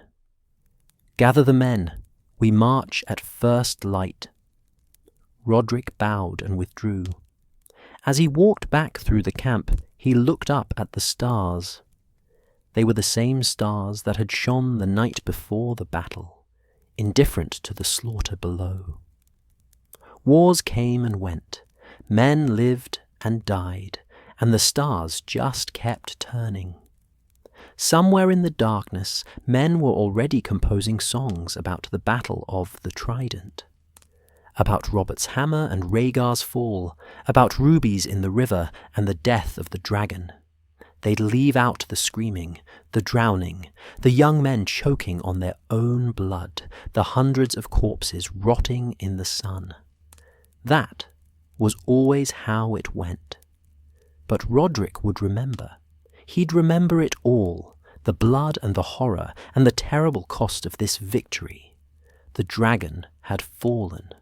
And now they had to finish what they'd started. The march on King's Landing would begin at dawn. Dennis had been a guardsman of the Red Keep for 3 years, and in that time he had learned to recognize the smell of a city about to die. King's Landing stank of fear now. The markets were half empty, the streets unnaturally quiet. Small folk huddled in their homes, barring doors and shuttering windows. Those with means had already fled. Merchants loading their valuables onto ships. Minor nobles slipping out through the river gate under cover of darkness. The gold cloaks patrolled in doubled numbers, but their eyes were hollow, their hands never far from their weapons. Everyone knew. Everyone could feel it. The rebels were coming. Dennis stood his watch on the walls, looking out over the city and the lands beyond. Somewhere out there, maybe 3 days' march away, Robert Baratheon's army was advancing. Fresh from their victory at the Trident, flushed with triumph and hungry for the final blow. And inside the Red Keep, the Mad King was preparing to burn it all. They say he's ordered the pyromancers to place wildfire throughout the city, muttered Jate, the veteran guardsman from Duskendale. He kept his voice low, barely audible over the wind. Beneath the Great Sept, the guild halls, even the slums, thousands of jars of it. Dennis felt ice settle in his stomach. That's madness. The city has 500,000 people. Aye. And the king says if he can't have his capital, no one will. Jate's weathered face was grim. He's been muttering about it for days. Burn them all, over and over. The pyromancers are terrified, but what can they do? Refuse the king. The King's Guard.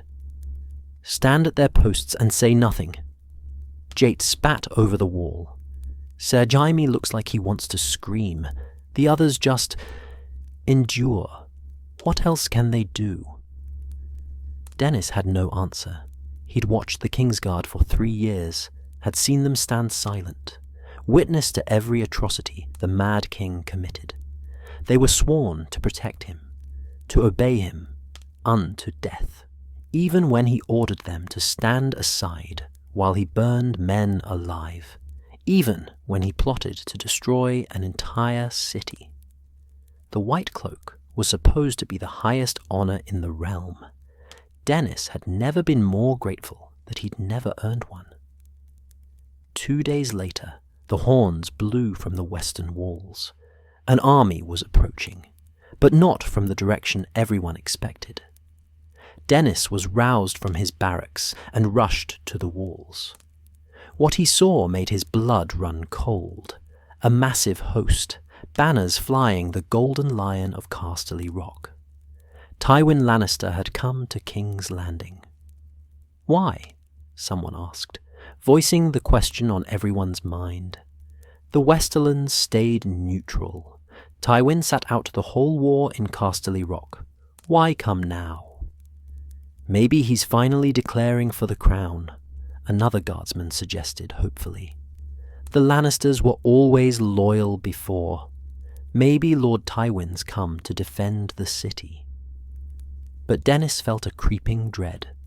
Tywin Lannister was known as the most cunning lord in the realm. He'd been Aerys's hand, once, before the king's madness drove him away.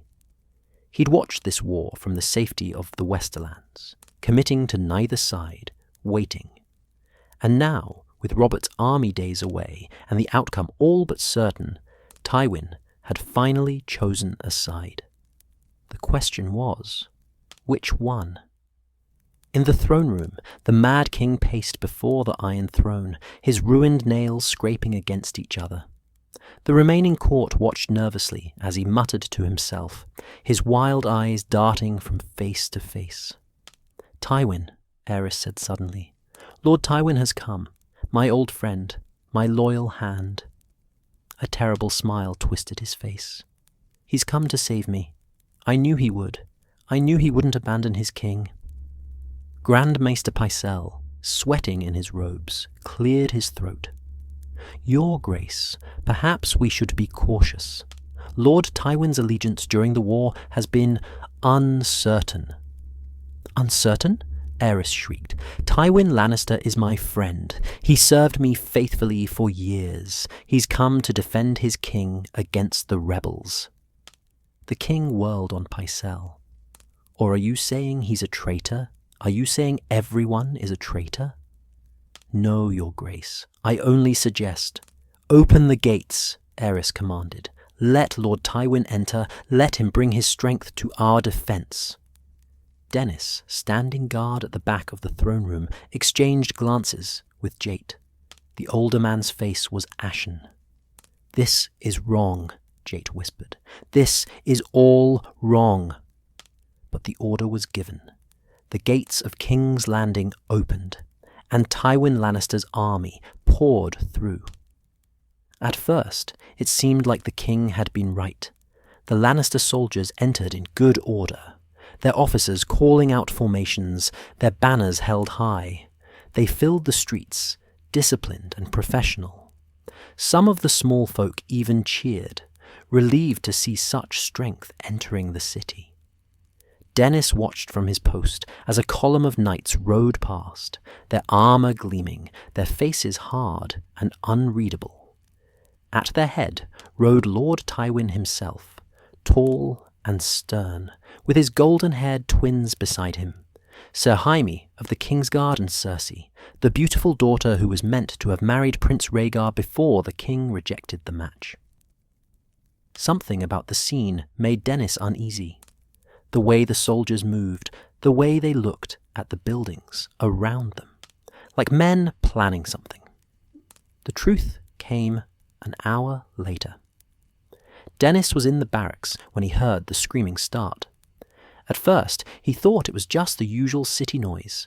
King's Landing was never truly quiet. But this was different. This was terror. He ran to the window and looked out over the city.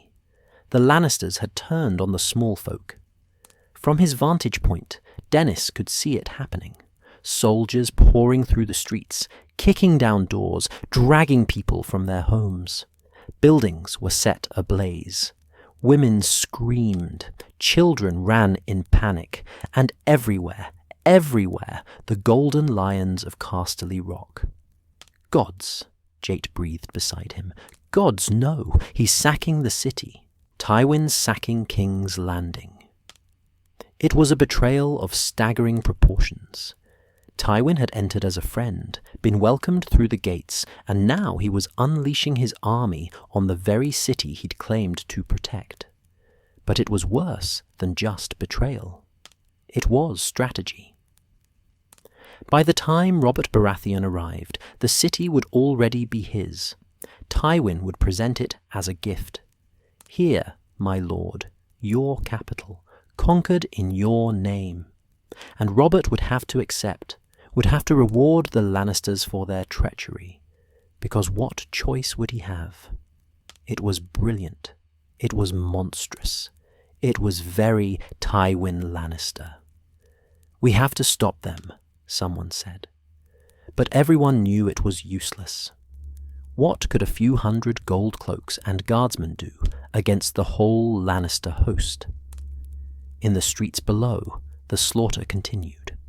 In the Red Keep, chaos reigned. Dennis and the other guardsmen assembled in the main courtyard, trying to understand their orders. Half the officers had fled. The gold cloaks were deserting in droves. And the Mad King had finally, completely shattered. "Burn them all," Aerys's voice echoed from the throne room, a shriek of madness and rage. Burn them! Burn the traitors! Burn the city! Burn them all! Dennis saw the pyromancers running through the corridors, some toward the king's chambers, others fleeing for their lives. One of them, a young man in scorched robes, grabbed Dennis's arm as he passed. "He's ordered it," the pyromancer gasped. "The king's ordered us to light the wildfire. All of it, the whole city, 500,000 people. You can't," Dennis said. "You can't, actually. He's the king."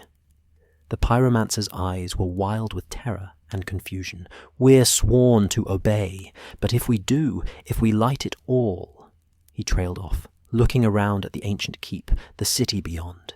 "Everyone dies. Everyone." Before Dennis could respond, the man tore away, running toward the throne room. Dennis stood frozen, his mind reeling. The city was being sacked. The king had ordered its destruction, and he was just a guardsman, powerless to stop any of it. Then he heard the screaming from the throne room. He ran. The throne room doors were open. Bodies of guards lay scattered. Men who'd tried to stop what was happening, men who'd chosen the wrong side. Dennis couldn't tell. He stepped over them, his hand on his sword hilt, and entered.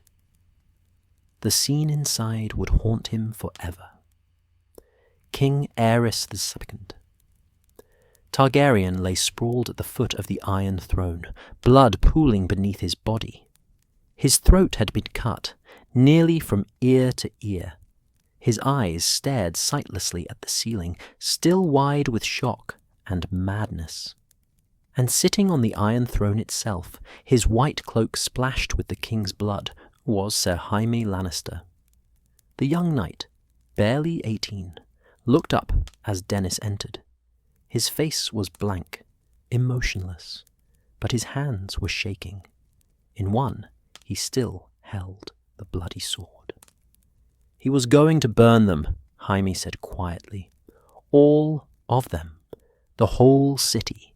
He kept saying, 'Burn them all.' So I—" He looked down at his hands, at the blood. "I stopped him." Footsteps behind Dennis.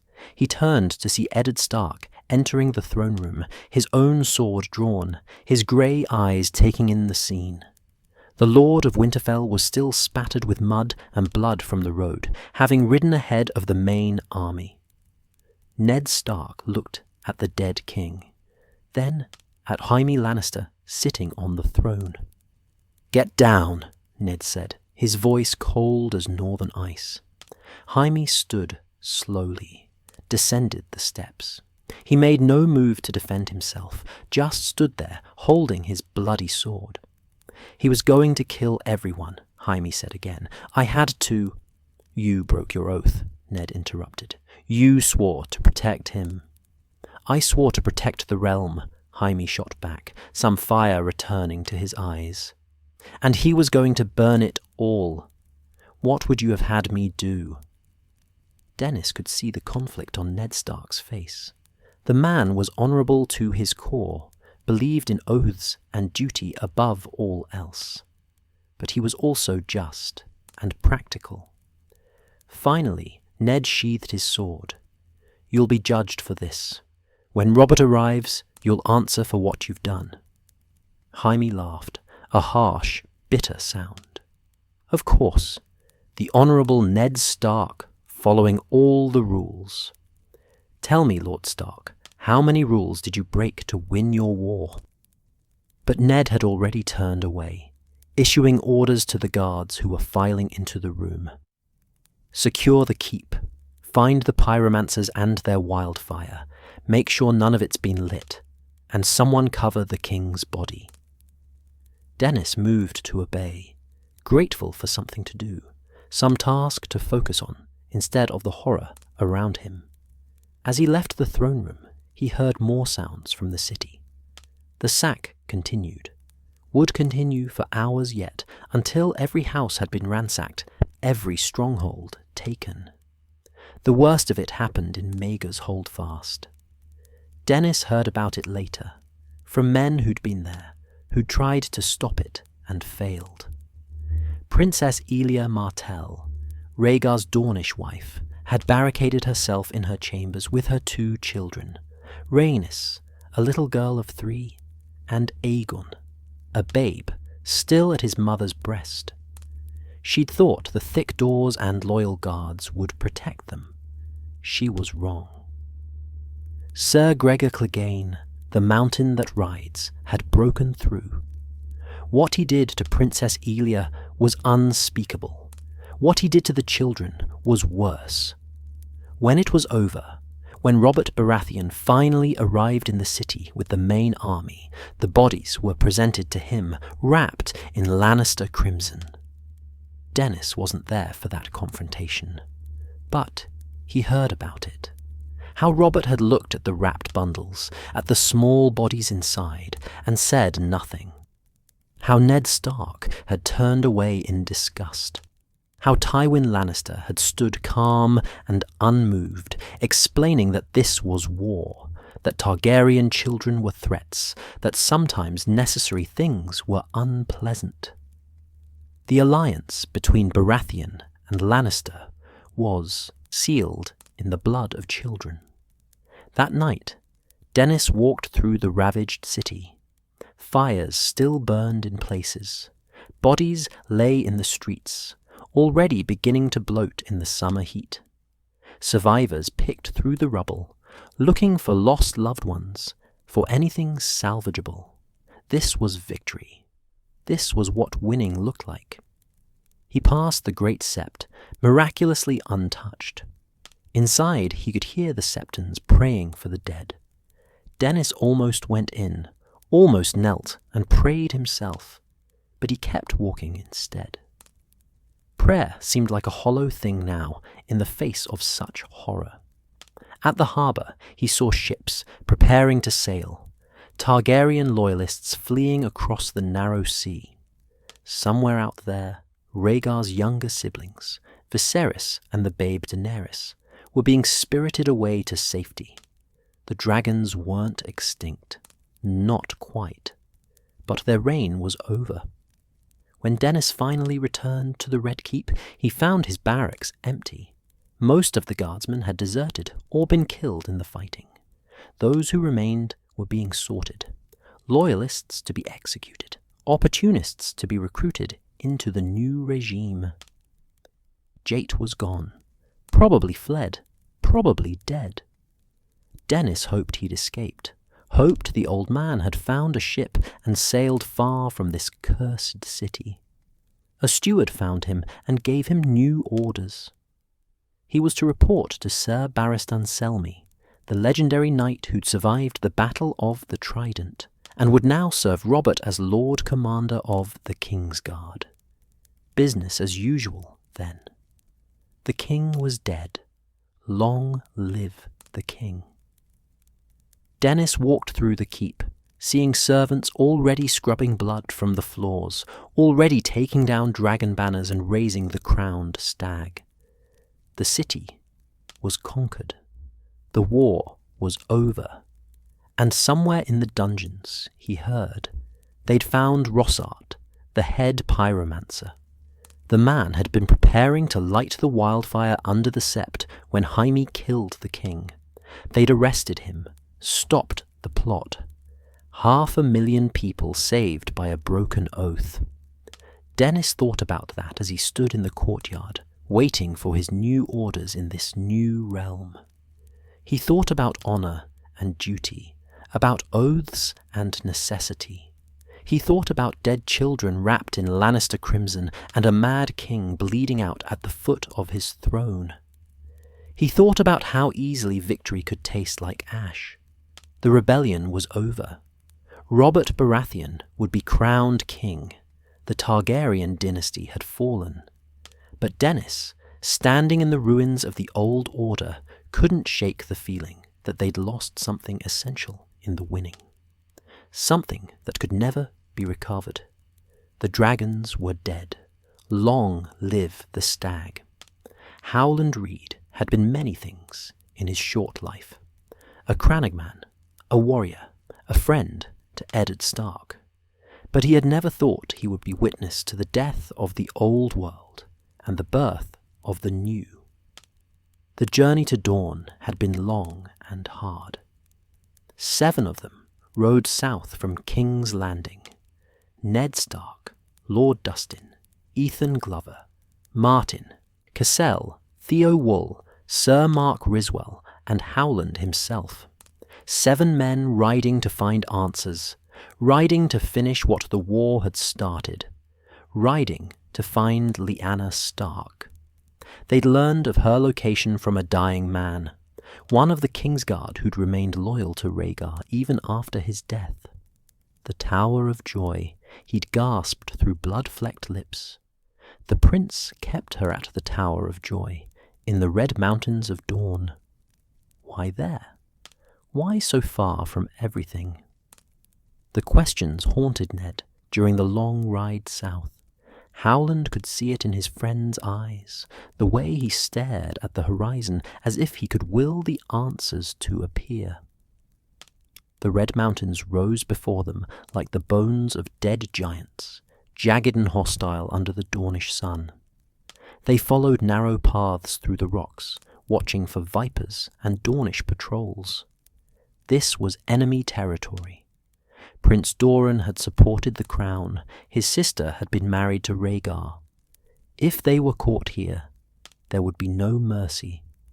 But they pressed on, for Lyanna, for the truth. The Tower of Joy appeared at dawn on the 10th day of their journey.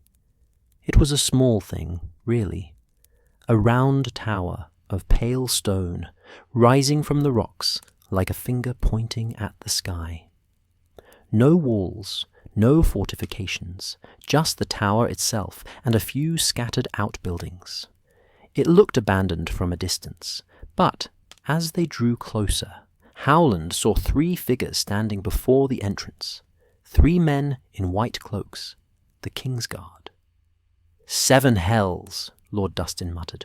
Why are they here? The king is dead. Rhaegar is dead. What are they guarding? But Ned had gone pale, his eyes fixed on the centre figure. Even at a distance, Howland could recognise him. Sir Arthur Dayne, the Sword of the Morning, perhaps the finest knight in all the 7 kingdoms. To his left stood Sir Oswell Went, the Black Bat. To his right, Sir Gerald Hightower, the White Bull, Lord Commander of the Kingsguard. The 3 greatest knights in the realm, standing guard over a tower in the middle of nowhere. They dismounted and approached on foot. The morning sun beat down on them, and Howland could feel sweat trickling down his back beneath his leather armour. His hand rested on the hilt of his short sword, though he knew it would be useless against the men before them. Ned stepped forward, his voice carrying across the rocky ground. Sir Arthur, Sir Gerald, Sir Oswell, I looked for you on the Trident. We were not there, Sir Gerald replied, his aged voice still strong. Woe to the usurper, would we have been. When King's Landing fell, Sir Jaime slew your king with a golden sword, Ned continued. I wondered where you were then. Far away, Sir Oswell said, his hand on his sword hilt. Or Aerys would yet sit the Iron Throne, and our false brother would burn in 7 hells. There was a pause. The wind whistled through the rocks, carrying the scent of hot stone and distant flowers. I came to bring Lyanna home, Ned said quietly. To bring my sister home. Sir Arthur. Dane's hand moved to the hilt of Dawn, the legendary greatsword forged from a fallen star. We swore an oath. To protect the king, Ned countered. The king is dead. The king who should have been, Sir Gerald said. We serve the true king now. The words hung in the air like a pronouncement of doom. Howland felt ice settle in his stomach, despite the heat. The true king, not Robert, not Aerys, someone else. Ned's face had gone grey. Let me pass, Sir Arthur. There's been enough death. The war is over. "No, my lord," Sir Arthur said, his voice soft and sad. "Now it begins." Steel rang as 7 swords were drawn. Howland Reed was a small man, quick and clever rather than strong. In the first moments of the fight, he knew they were all going to die. Sir Arthur Dane moved like poetry written in steel. Dawn flashed in the sunlight, and Sir Mark Riswell fell, nearly cut in half. Theowall charged the sword of the morning and died before he'd taken 3 steps. The blade moved too fast to see, too perfect to counter. Sir Gerald Hightower fought like a man half his age, his longsword a wall to death. Lord Dustin engaged him and fell, blood pouring from a dozen wounds. Ethan Glover tried to help and took a blade through the throat. Sir Oswell Went's black armour seemed to drink the light. He and Martin Cassell circled each other, trading blows that rang like hammer strikes. Then Sir Oswell fainted low, struck high, and Castle's head rolled across the dusty ground. In moments, it was just Ned and Howland against 3 of the finest knights who ever lived. They were going to die here, die in the Dornish waste, and no one would ever know what happened to Lyanna Stark. But Howland Reed was a Crannog man, and Crannogmen didn't fight fair. As Sir Arthur advanced on Ned, as dawn rose for the killing blow, Howland struck from the side. Not at the knight. He knew that was useless. At his leg, low and dirty, the kind of strike no true knight would ever use. The small blade bit deep into the back of Sir Arthur's knee, the one spot his armour didn't fully protect. The sword of the morning stumbled, his perfect form broken for just an instant. It was enough. Ned's blade took him in the throat. Sir Arthur Dane, the greatest knight of his generation, fell to his knees.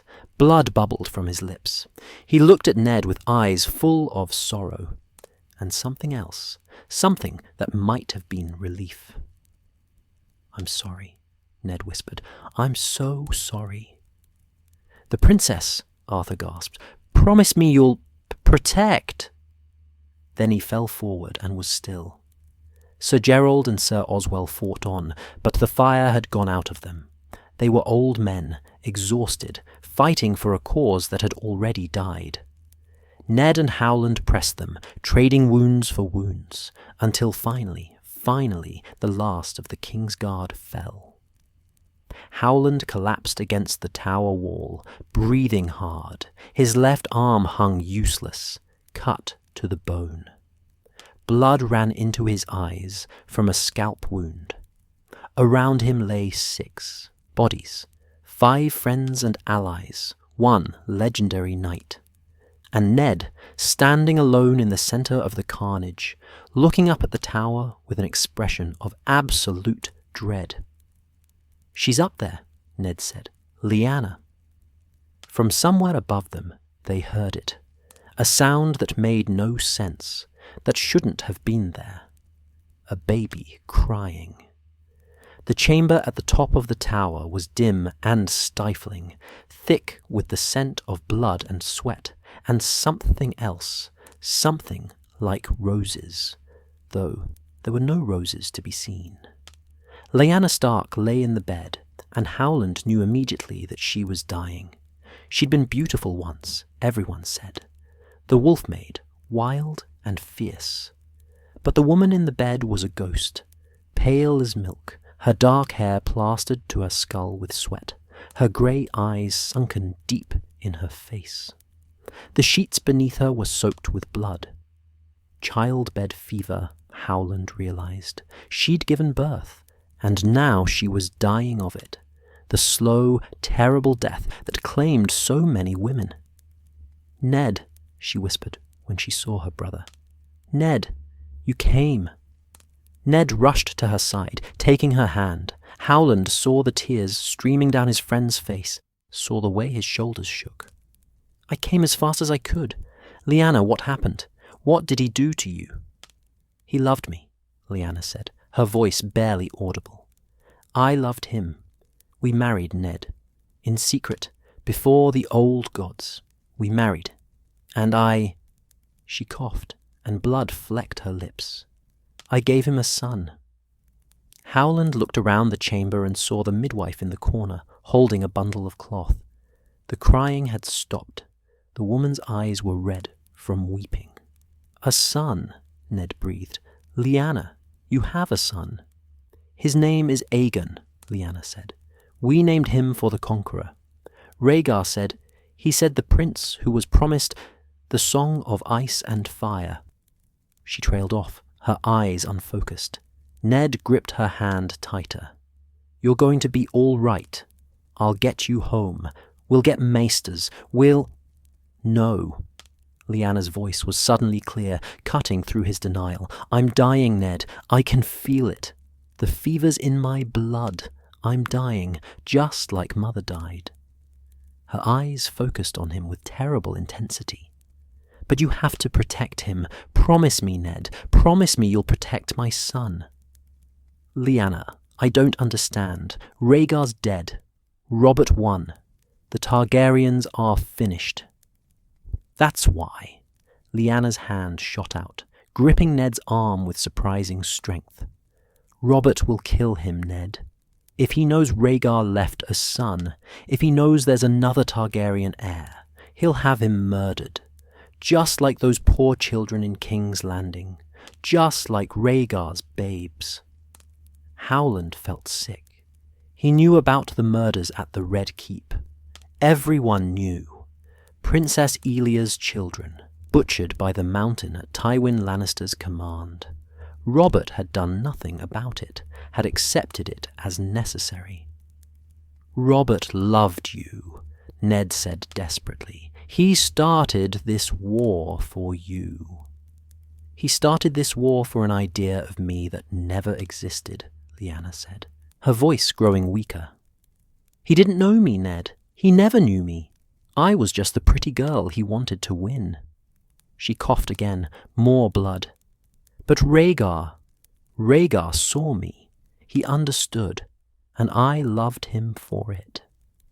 "You destroyed the realm," Ned said, his voice breaking. "Brandon died, father died, thousands of men died because of a madman sitting the Iron Throne," Lyanna interrupted. "Because father rode south demanding justice, and Aerys murdered him. Because Robert couldn't accept that I chose someone else." Her eyes blazed with the old fire. "Don't you dare blame me for what Aerys did. Don't you dare blame me for this war." Ned bowed his head, tears falling onto the bloody sheets. I'm sorry, Lyanna." "Promise me," she said again, her voice fading. "Promise me you'll protect my son. Hide him. Raise him somewhere safe. Tell no one who he really is. Promise me, Ned." "I promise," Ned whispered. "I swear it by the old gods and the new. I'll protect him." Lyanna's grip loosened. She smiled, a shadow of her old smile. "Thank you. Tell him his mother loved him. Tell him his father was a good man, whatever the songs say. Tell him—" The words faded. Her eyes closed. And Lyanna Stark, the she-wolf of Winterfell, the woman whose fate had sparked a war and ended a dynasty, breathed her last. Howland would never speak of what happened next. The midwife brought the child to Ned, a tiny thing with dark hair and purple eyes that would eventually fade to grey. The boy stared up at his uncle with the solemn gaze of the very young, not understanding that his mother was dead, that his father was dead, that he was the last ember of a dying fire. "What will you do?" Howland asked quietly. Ned stared at the child for a long moment. Then he looked around the chamber, at Lyanna's body, at the blood-stained sheets, at the entire tragedy laid bare before them. "I'll do what I promised," Ned said finally. "I'll protect him." "How? Robert will want to know what happened here. He'll want to know where Lyanna was, what she was doing. She died in childbirth, Ned said slowly, working it out as he spoke. That much is true. I'll tell Robert the child died with her, that Rhaegar's son perished along with Lyanna. And the boy? Ned took a deep breath. The boy is my bastard, born of some woman I met during the war. Jon Snow, I'll call him. No one will question it. I was away from home for over a year, fought across half the realm. Men sire bastards in war all the time. Howland stared at his friend. You'll claim him as your own? Take the shame of bastardy on yourself? Better that than see him murdered. Ned's jaw set with the stubbornness that was so much a Stark trait. I promised Lyanna. I'll keep that promise no matter what it costs. Catelyn won't understand. She'll hate you for bringing a bastard home. I know. Ned's voice was hollow. But I'll bear it. I have to. They buried Lyanna at the base of the tower, wrapping her body in her own cloak. There were no stones for a cairn, so they piled rocks as best they could. Ned spoke the words for the dead in the northern fashion, his voice cracking with grief. The midwife agreed to say nothing, paid with enough gold to keep her quiet for a lifetime. They took the baby and rode north, leaving the Tower of Joy behind. The bodies of the Kingsguard they left where they fell. Heroes all, dying for a cause already lost. Someday, perhaps, someone would come and bury them properly. Or perhaps they'd lie there forever, 3 white knights in the Dornish waste, taking their secrets to dusty graves. Epilogue. The New Oster King's Landing, 2 moons later. Robert Baratheon sat the Iron Throne and hated every moment of it. The crown was heavy. The throne was uncomfortable, deliberately so, they said, forged from the swords of Aegon's enemies to remind the king that ruling was never easy. Robert shifted his weight and felt another sharp edge dig into his back. Your Grace, Jon Arryn was saying, his measured voice cutting through Robert's dark thoughts. The matter of succession must be addressed. You need a queen, and you need heirs. Robert looked down at his hand. His foster father, really, the man who'd raised him when his own father died.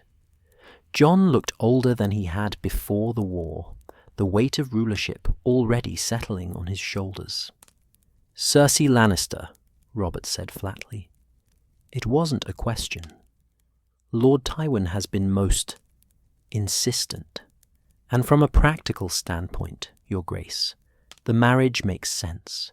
It binds the Westerlands to your cause, rewards Lord Tywin for delivering the city. For butchering children, you mean? Robert's hand tightened on the arm of the throne. He'd seen the bodies, wrapped in crimson, Rhaegar's children, babes who'd done nothing wrong except be born to the wrong father. Jon Arryn's face remained carefully neutral. War is often ugly, Your Grace. Lord Tywin did what he thought necessary to secure your throne. And now I'm supposed to reward him by marrying his daughter. Robert laughed bitterly. Tell me, Jon, is this what we fought for? Is this why Brandon and Rickard died? So I could sit on this damned throne and make deals with child murderers? You fought to end the Mad King's reign, Jon said quietly. And you succeeded. The realm is yours now. How you choose to rule it is up to you. But it wasn't, really. Robert knew that. He had to marry Cersei because he needed the Lannisters. Had to forgive Tywin's crimes because he needed the Westerlands. Had to play the Game of Thrones, even though every fibre of his being wanted to be anywhere else. Lyanna would have hated this, he said softly. Jon said nothing. What could he say? Lyanna was dead, died in dawn of childbed fever, according to Ned. The woman Robert had started a war for was gone, and all he was left with was a crown he didn't want, and a bride he couldn't love. "Send for Lord Tywin," Robert said finally. "We'll announce the betrothal at the victory feast." Jon bowed and withdrew, leaving Robert alone on the throne. The new king looked out over the empty throne room at the dragon skulls mounted on the walls.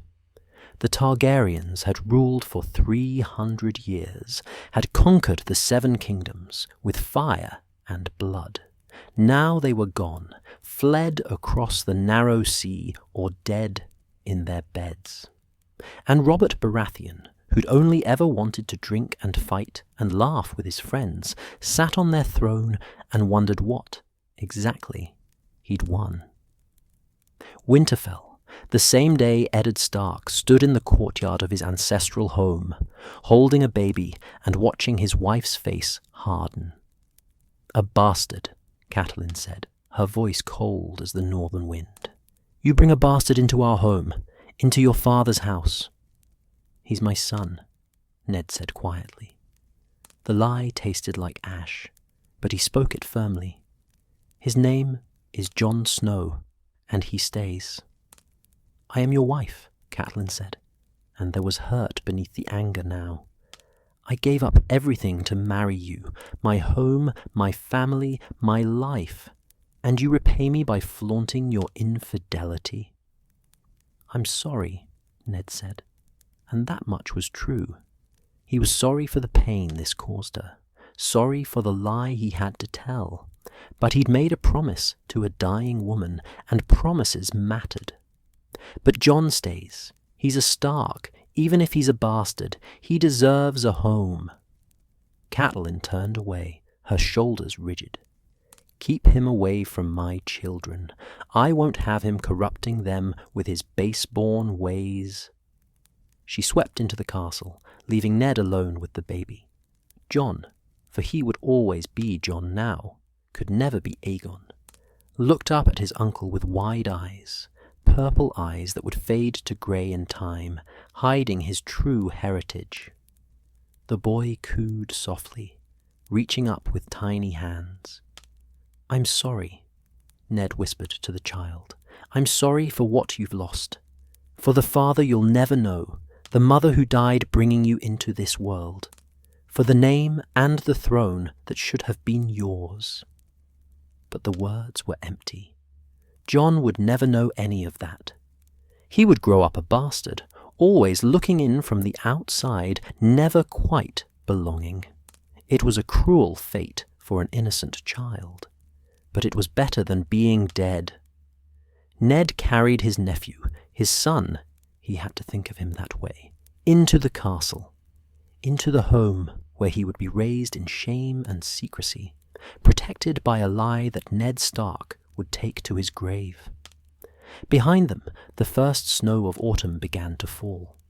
Winter was coming, as it always did in the north.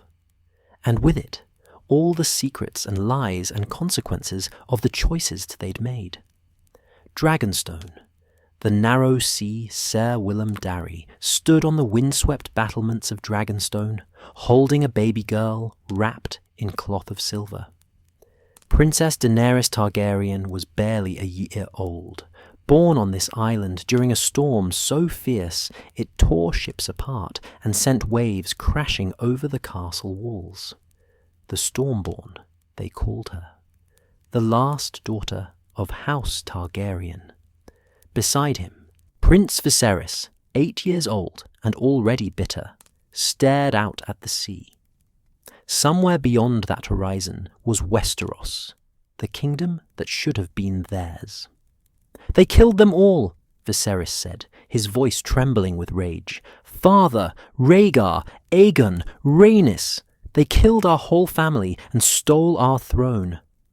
"Not all," Sir Willem said gently. "You survived. Your sister survived." "For how long?" Viserys turned to him, his purple eyes blazing. "Robert Baratheon won't rest while any Targaryen lives. He'll send assassins. He'll hunt us across the world." "Then we'll run," Willem said. to the free cities, to the far corners of the earth if we must. But we'll survive, Your Grace, and someday perhaps you'll reclaim what was taken. It was a lie, and they both knew it. 2 children and an aging knight couldn't reconquer the 7 kingdoms. The Targaryen dynasty was finished. But Viserys needed hope, needed something to cling to. So Willem let him believe. "I'll never forget," Viserys vowed. "I'll never forgive what they did to us. Someday they'll pay. All of them." He stalked away, leaving Willem alone with the baby. Daenerys looked up at the old knight with curious eyes, purple as amethysts, the eyes of old Valyria. She didn't understand what had happened, couldn't know that she was an exile, the last ember of a dying fire. "Poor child," Willem whispered, "born into war, raised in exile. I wonder what fate the gods have planned for you." The baby made a soft sound, almost like a laugh. And on the wind, Willem could have sworn he heard the distant roar of dragons. But that was impossible. The dragons were dead. They'd been dead for over a century. The Targaryens' reign was over. The age of the dragon had ended. Long live the stag, and so the rebellion ended, not with glory, but with lies and grief and the bitter taste of victory. The war was won. The Mad King was dead. Robert Baratheon sat the Iron Throne, and the realm was at peace. But the seeds of the next catastrophe had already been planted. A bastard who was really a prince, hidden in the north. A pair of exiled Targaryens, nursing their grievances across the sea. A throne built on murdered children and broken oaths. An alliance between Lannister and Baratheon, founded on blood and ambition. The wheel had turned, the players had changed, but the game went on. It always did. And in the end, perhaps that was the only truth that mattered. In the Game of Thrones, you win or you die. There is no middle ground.